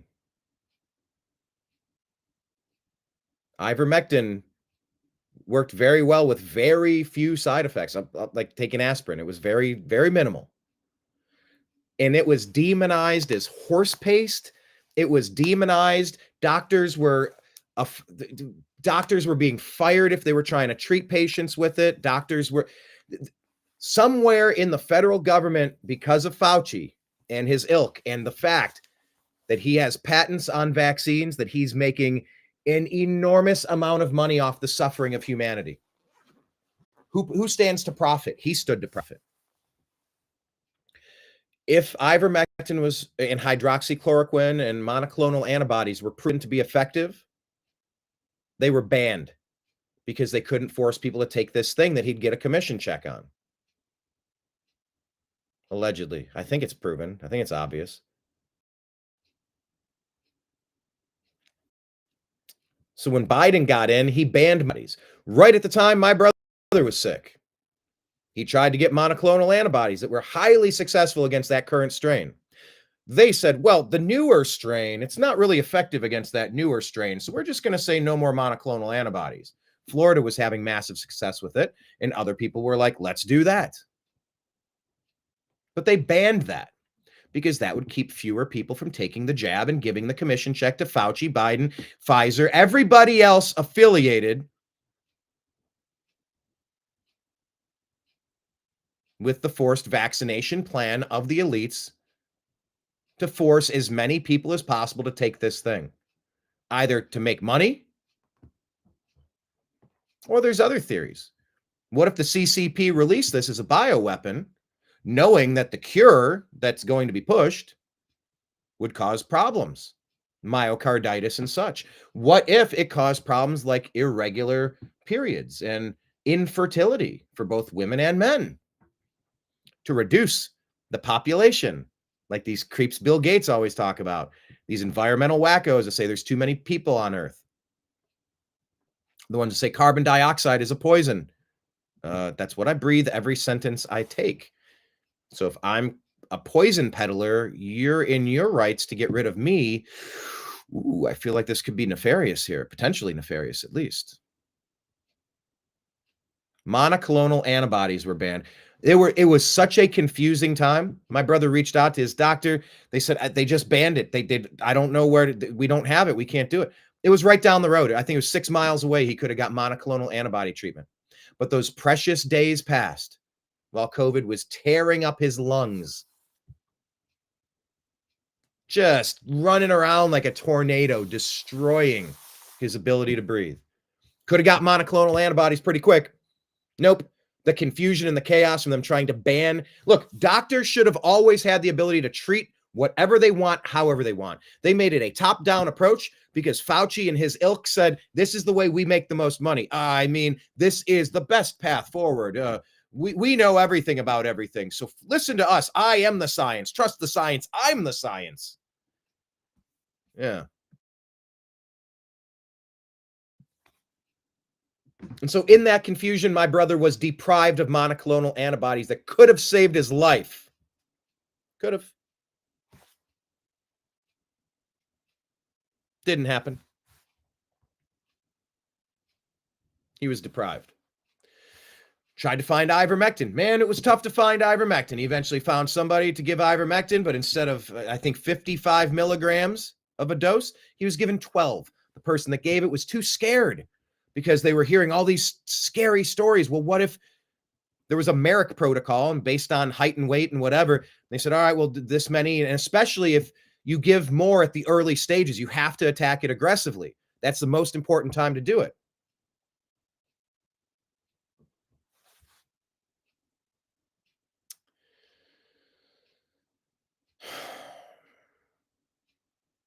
So I just equate it to a couple drops, a light spoonful, a little smattering of coffee grounds into your coffee pot. It didn't brew a cup of coffee. It gave you crumbs, and it wasn't an effective dose. So then my brother had to admit himself to the hospital. He collapsed. He thought he was going to die in the garage. Couldn't even make it there. I couldn't understand why he wasn't getting better. Well, because he wasn't receiving proper treatment from his medical professionals because they were too scared to give monoclonal antibodies, too confused and too threatened to give monoclonal antibodies, too confused, too threatened. And the supply was all weird because the federal government was fighting it with Fauci and Biden because they can't make money off of it. So we got to the hospital where they definitely would not give him ivermectin like we requested. We demanded. We yelled. If the side effects are almost negligible, do it anyway. Why not? Throw everything at it. Let's go. Let's go on the Merrick protocol. Let's do the vitamin C drip. Nope, we don't have those and can't order those. It's a vitamin C drip in a hospital. You don't have this. You know what, though? Protocols say that we're going to give him remdesivir. Remdesivir. Is that the one that the nurses were calling remdesivir? Or am I misremembering that? Maybe I'm misremembering that. It's not me saying that. That's what the nurses were saying. Shuts down your kidneys and all such sorts of other things they claimed. Oh, if that's not working. Oh, by the way, you're here. You test positive for COVID. It was double pneumonia. They called it COVID. Oh, you have COVID. Check the box. Give me the cashier's check. Ding, ding, ding. We get a payment. Oh, we're gonna just give you remdesivir. Why? It's not really. Show me where that's been proven to help. That's the protocol. That's all we can do. That's all you can do. You're not allowed to think. You don't think here at this hospital. You just do as you're told. Holy shit. I had a conversation with two executives from a hospital a couple days ago. I said, you know what? After watching the way this medical industry chewed my brother up and spit him out, I feel like I'd rather just die in the gutter. Why would I ever trust a hospital ever again? So they gave him remdesivir. Ding, check that box and get another big check. That's not working. Yeah, no shit, it's not working. You really should go on a ventilator. A ventilator. Remember in the beginning, everyone was like, oh, ventilators. So Trump's like, all right, we're going to grab all the ventilators for all, everywhere, East Coast, West Coast, ventilators for all. They said, sir, we don't have them. I said, make them, bring them, find them. They weren't really effective. They were effective. By the way, check that box. Ding, get us another check. All right. Jam this ventilator tube down his throat. Blow out his lungs. Who saw that coming? Besides everybody. But he was being tortured. He couldn't breathe for days and days and days and days and days. Kept getting worse. I'm going, what the hell's going on? He's like the only young, healthy guy I've heard being attacked by this. It's usually fat, old people. And that was just how it ravaged through people. And yes, the fat, the morbidly obese, and the super elderly are more susceptible to all types of viruses, stuff like this, usually. Because they're already immunocompromised. They already have other problems, pre-existing conditions and such. So they got a checkbox when he died of COVID. And they just moved along. Turn and burn. Next for what? The same exact treatment we just used on him unsuccessfully. Oh. Definition of insanity is doing the same thing over and over, expecting different results. So, you know what? God bless Bobby Kennedy. Pray for Bobby Kennedy. Put his ass into his position immediately.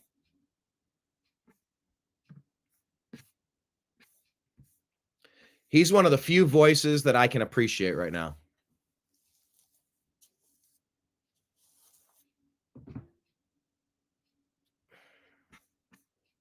You know, it's one of my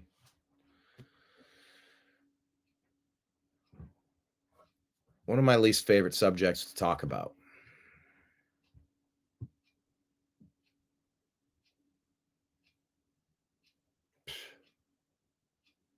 I mean, your whole life, you got a buddy there, you know, your whole life, you got someone to constant text messages, you know, the phone calls, the meetings, the meetups, the concerts, the events, the birthdays, all the things. There's always, you know, someone that knows you better than yourself in some ways.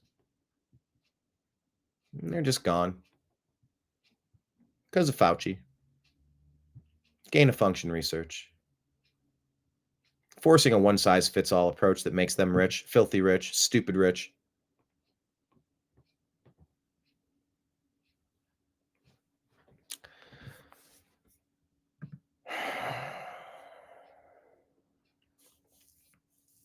Put Bobby in immediately and let him loose on Fauci immediately. Whatever it takes to legally go after Fauci and indict him. Whatever it takes.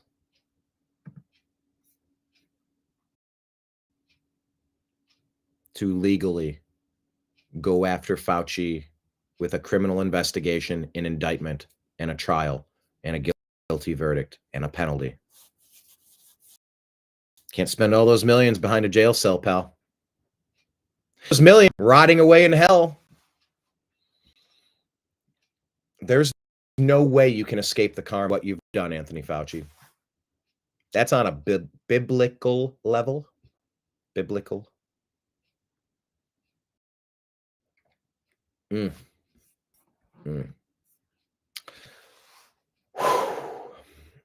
right, I'm going to go through a couple more here and we're going to wrap up the show.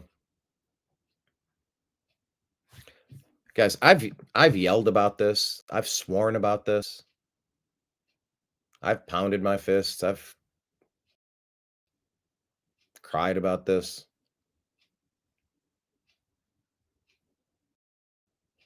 And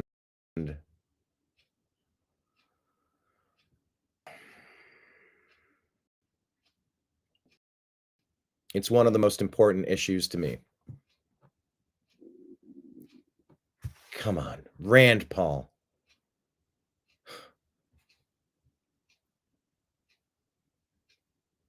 Robert Kennedy Jr.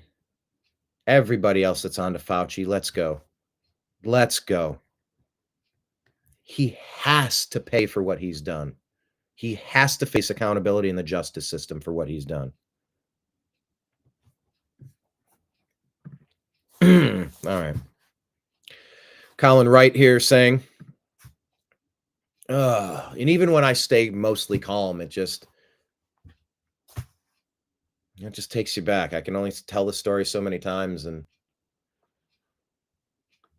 none of the stories are going to bring him back. But you know what? They're going to try it again. They're going to do it again. Who stands to profit? They're going to do it again if we don't get this shit figured out. And if there aren't severe penalties, I mean hanging from the gallows for his crimes against humanity after being found guilty by a jury of his peers or a military tribunal for his crimes against humanity. If he's not made an example of, they're going to do it again. And I don't want it to happen again.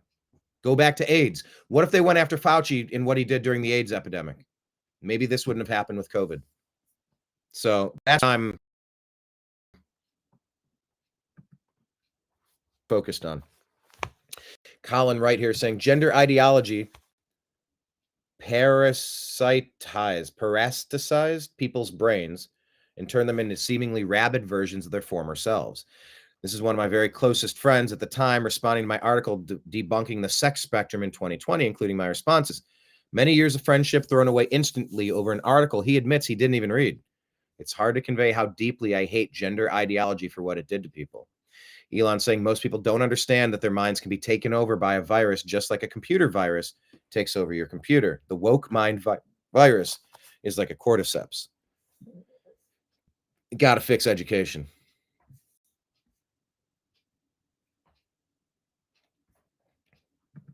Yeah, so this is something we're going to apply for this.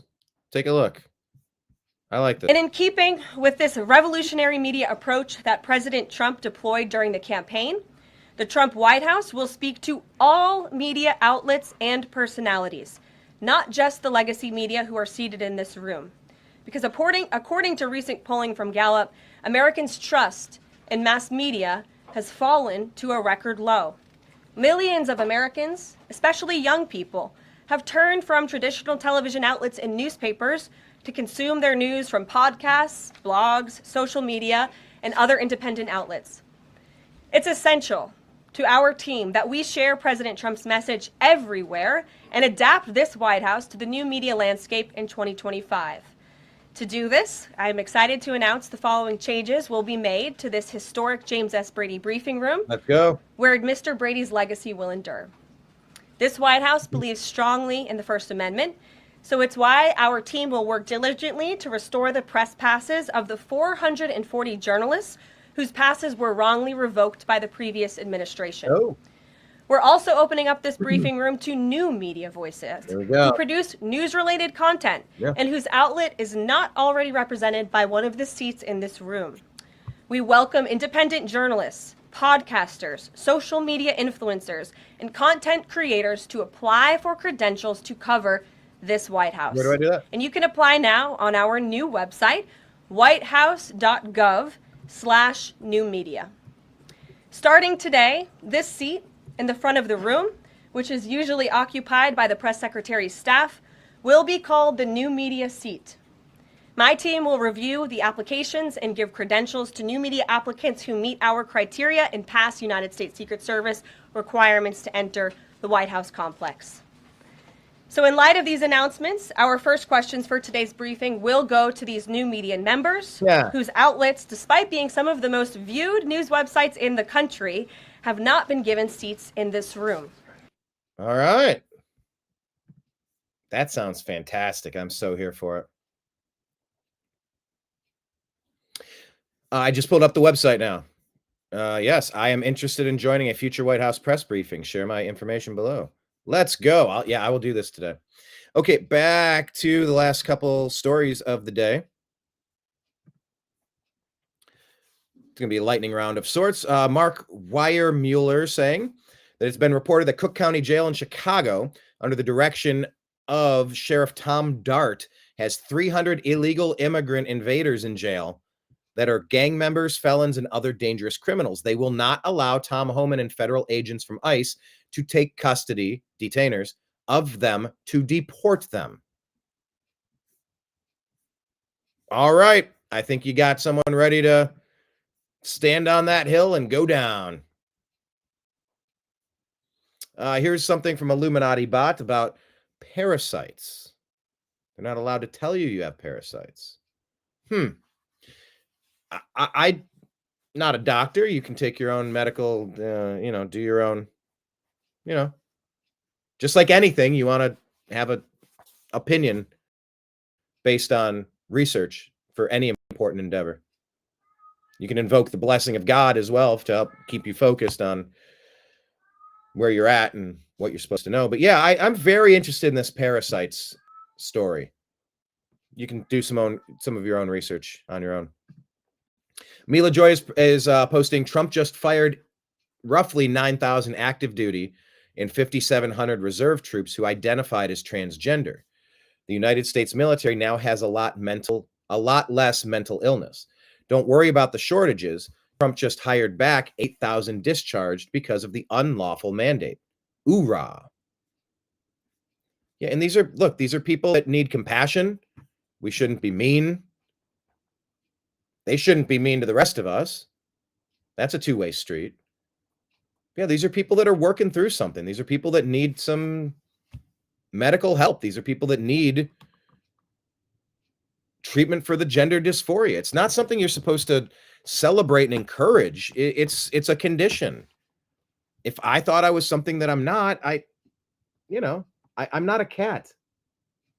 No matter how much I may identify as feline.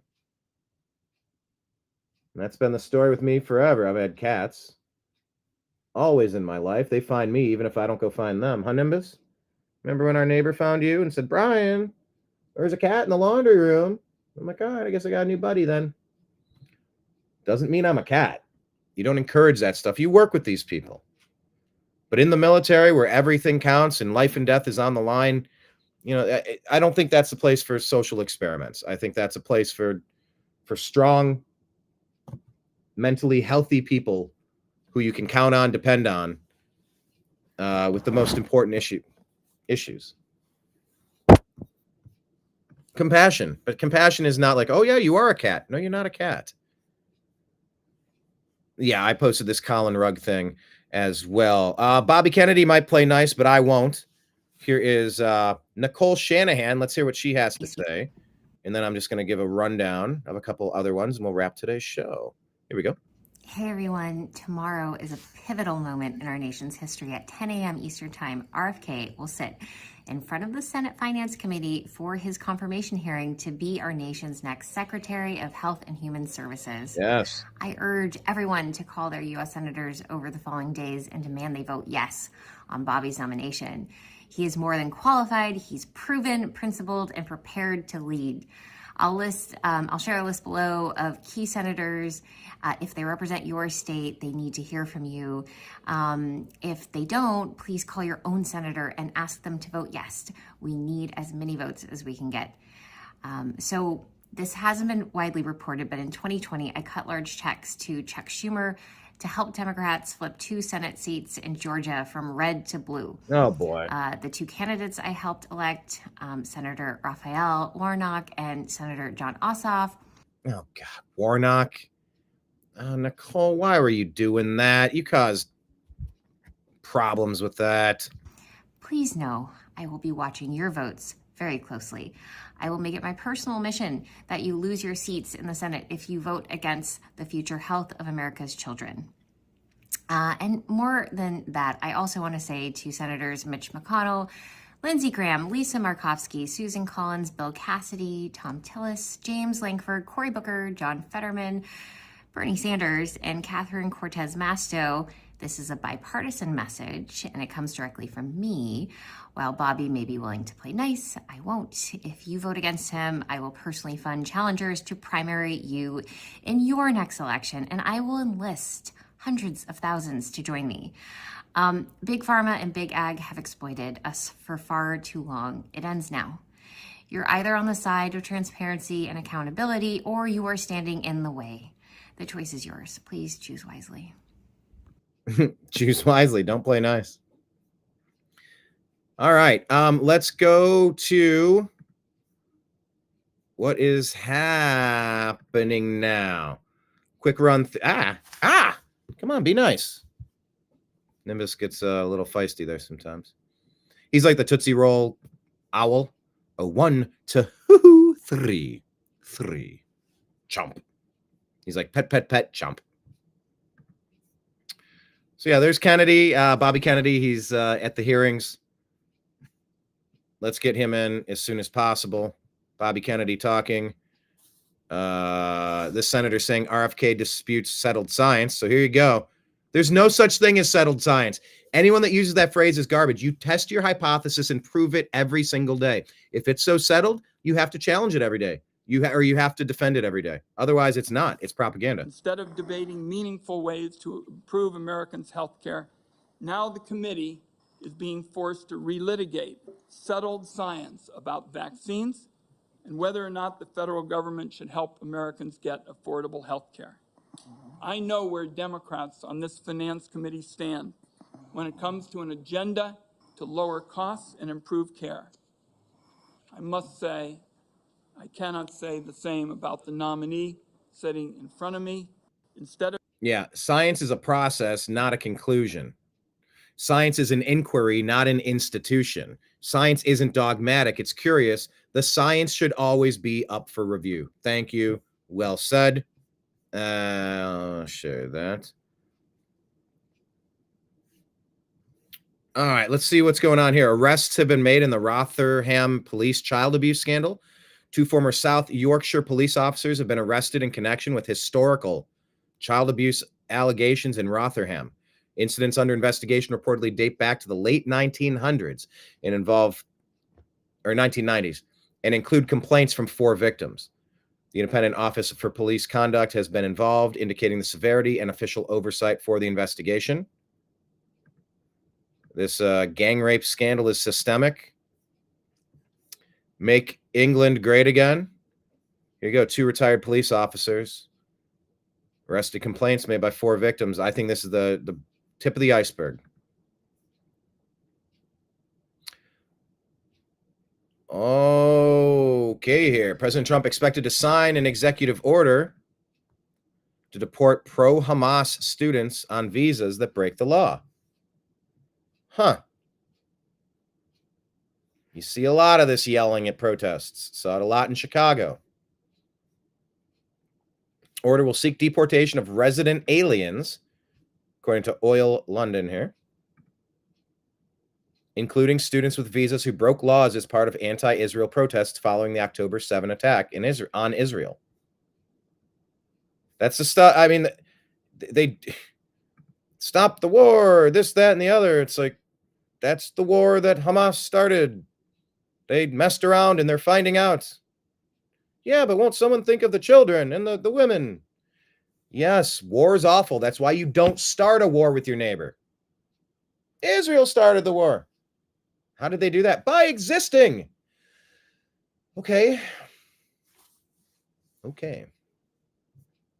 So feel free to debate that in the topics or in the comments. Here's an ex-hostage from Hamas captivity, Amit Susana, speaking out about the unimaginable suffering she endured in Gaza. Bound, handcuffed, suspended upside down, savagely beaten. Tied up, handcuffed, hung upside down, taped her mouth before beating her with a stick.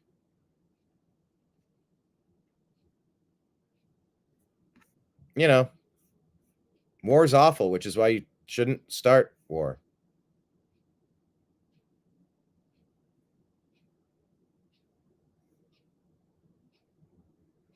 What are these videos? These videos are gross. I don't want to see that video. All right. What's this one? The Dalton mayor, an altercation at a... Whoa, here we go. Hold on now. Wait a minute. Hold on. America's worst mayor, Tiffany Henyard, and her boyfriend got into a brawl at a township meeting after a speaker ends with, "You gone, bitch." Fists were flying, and so was Tiffany's wig. Dalton Mayor Tiffany Henyard. This is after activist Jedediah Brown criticized Henyard. The brawl led to Henyard's wig being dislodged, an incident widely captured and shared on social media. The incident took place amidst ongoing discussions about Henyard's management of town finances, which have been under scrutiny following recent reports. Well, this is the best way to get more people watching and finding out if you've been money laundering or not, isn't it? Let's see the video. What? Leave him alone! Tiffany is in there. Tiffany is in there. Holy shit. Beat his ass!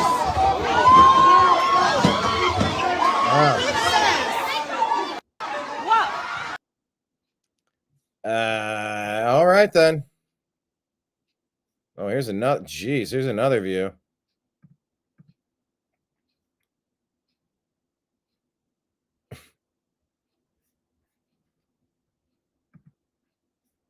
Brown claimed that Henyard was sleeping her way to the top and called her a half-assed mayor, I think, also suggesting she would never get married, and says, "You gone, bitch." I mean, those are, that's getting personal. But being a half-assed mayor, you can be called out for being bad at your job, right? I think you can. Last time I checked, this was still America. Speaking of America, the rest of the Avengers actors endorsed Kamala Harris, and they all yelled "Down with democracy" not long ago. Anthony Mackie, that's not Captain America. Why is this person now Captain America? Anthony Mackie says Captain America shouldn't represent America. Tim Young saying it shouldn't shock anyone. The guy playing Captain America says the character shouldn't represent America.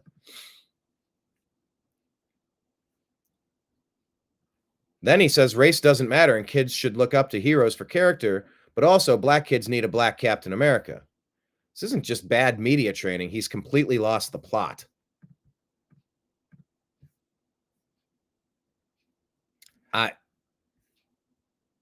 I mean, this is the Disney thing about Snow White. Remember that? She hates America too. Wasn't that her thing?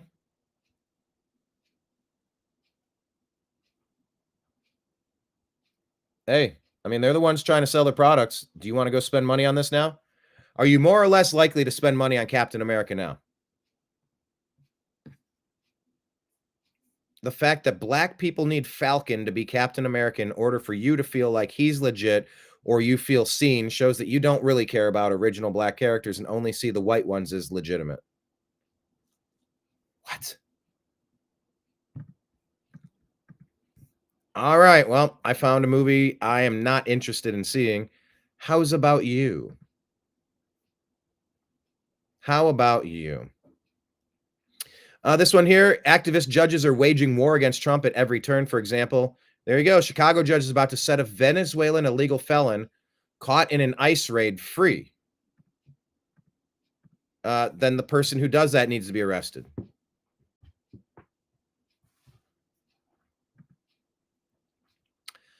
I mean, Tim Pool's here. It says, Callie Means just exposed reporters pre-writing negative headlines about RFK Jr.'s confirmation hearing before it even ended. Well, yeah, you're writing while you work, Tim. You know that. I mean, I get what you're saying, and I agree to a certain point that they have their minds made up when they go in advance. Fine, but everybody does that. People have the whole stories written for football games, baseball games in the third quarter. At halftime, you write it out, but then you edit afterward. Like you're constantly writing and rewriting and revising based on what's happening. So I don't know. The fact that she's writing her article while it's happening, that's what everybody does. But yes, the media's also been fake for a long time. Oh, here's a warning to Trump. Oh, good. J.B. Pricker. Okay. Let's see if he didn't understand the Columbia treatment. Last November, on the day after the election, I made a promise to the people of Illinois. When it comes to threats to our freedom, health, or security, if you come for my people, you come through me. Yeah, what does that mean, pal? Illegal alien invaders are not your people.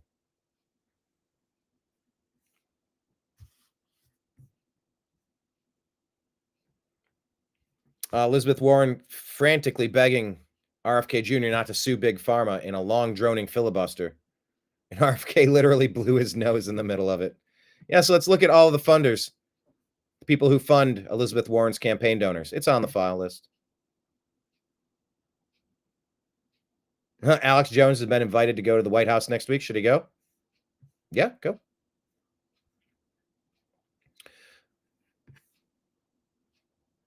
Yeah, here you go. For 70 years, Dr. Simone Gold says hydroxychloroquine was considered safer than Tylenol, according to the FDA's own adverse event databases, FAERS. Then suddenly the media labeled it as dangerous.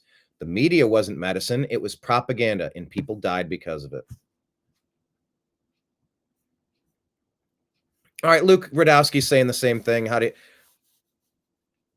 talk to any sports reporter? They'll say, I had the whole story written, and then in the bottom of the ninth, Thomas hits a 3-run home run to come from behind. I had the whole story written. I had to figure it out. Like it was about the great pitching of this guy and, you know, the timely bunt that led to the sacrifice squeeze where the guy on third came in and that was the winning run. I had to rewrite the whole article because of the thing that happened at the end.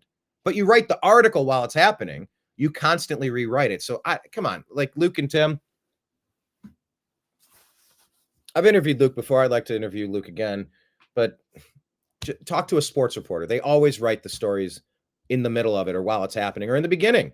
You're putting your thoughts onto paper and you're taking those paragraphs and copying, pasting, moving things around, and the story writes itself. The thing I've always told people about music, songs write themselves.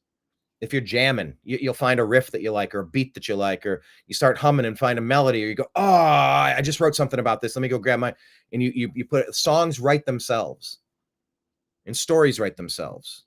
So I don't know. The fact that they're working on it right now. RFK Jr. faces grilling on anti-vaccine comments and animal mutilation at confirmation hearing. Well, right? These are comments that they've heard or that they're going to hear. I mean, that's an obvious headline. So what is this? LA Mayor Karen Bass is announcing Pacific Palisades will be rebuilt by an outside consultant. She's deciding that fire-ravaged Pacific Palisades will be built by an outside consultant. Decision made without any consultation with local residents or any process of input from those affected. Wayne Dunlap asking, did the liberal government in Los Angeles have a plan to destroy the city? In the absence of information, there's a lot of people speculating. Former president of Kenya mocking countries who are upset that Trump just said he won't give blank checks anymore to foreign governments. Why are you crying? It's not your government. He has no reason to give you anything. You don't pay taxes in America.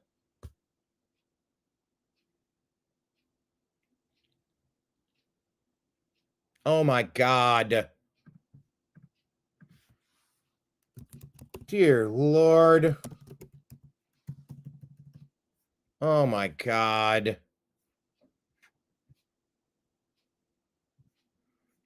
Kevin Dalton showing a video from ABC 7. Deputies with the Los Angeles Sheriff Department find a 100-year-old woman left behind after her assisted living home evacuated without her during the Los Angeles fires. Well, what's the... Oh, hi! Okay, perfect. Is there anyone else with you? No. Okay. Where were you at? What? Which room were you from? I've been trying to find a way out. Let's get you out of here. Oh, dear Lord. Where do I go? But don't lose me. I promise I We won't. won't lose you, don't worry, okay? Thank goodness. We've been yelling. Did you hear us? I didn't hear. I'm deaf. Okay. And I couldn't charge my hearing aids.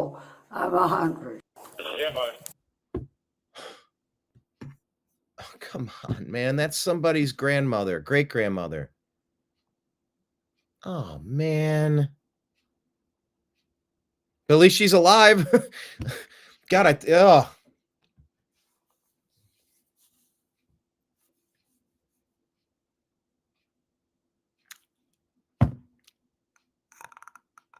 I'm out of words on that one. I think that's that's where I'm going to stop for today.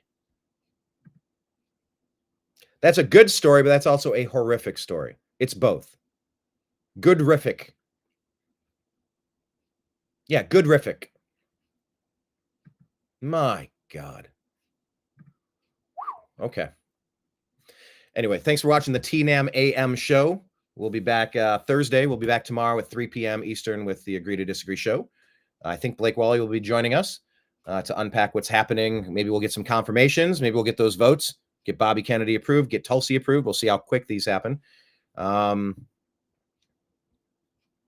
yes, we covered topics on today's show. So for countervailing views, go to CISA.gov/rumor control regarding elections. Go to the WHO website, who.int, and CDC.gov/vaccines, specifically for any medical and political claims. I say this under duress because, you know, I think you're an adult. You don't need qualifications. You can listen to things that other people disagree with.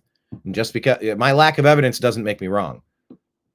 Science is pursued on a daily basis, and that's what journalism is. It's a constant pursuit of trying to find out what the story is. Sometimes we get it right, sometimes we get it wrong, sometimes we're basing it on partial information. We do the best that we can. So go on Facebook, search for TNAM's The Agree to Disagree Show, and follow our private group. It'll say, how'd you find our private group? Say, Brian sent me. Follow our page, The New American Media.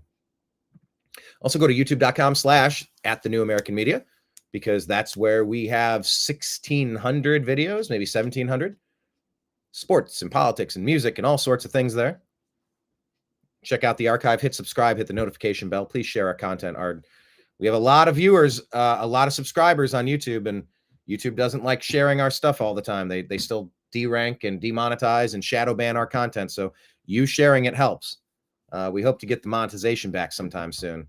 I think I have a new plan I'm going to try. Rumble, we are on Rumble, and we are monetized on Rumble, so that might be the best place to find us. So go to Rumble, The New American Media, and also find the Agree to Disagree Show podcast. By the way, these morning shows, I'm putting it under the umbrella of the Agree to Disagree Show because that's the podcast name that we have on Spotify, Apple, and other places. Also, make sure you're subscribed to The New American Media on X. We are at American_media_. On Instagram, we are The New American Media. On Truth Social, we are The New American Media. And these are some of the best places to follow us. Also, Telegram and Signal at TNAM and TNAM Chat at TNAM and TNAM Chat. Subscribe there. If you like independent journalism and you like the content that we are providing and the takes and perspectives and stories that we share and all of that, if you could contribute, we appreciate that, because we don't have sponsors, but you're our sponsors. If you like what we do, we open up the guitar case, and if you like the song we're playing, you throw a few bucks inside. So you can go on patreon.com/The New American Media and sign up for like $5 a month, $15 a month, $100 a month, $10,000 a month, $1,000 a month, whatever your heart's content. It's all appreciated.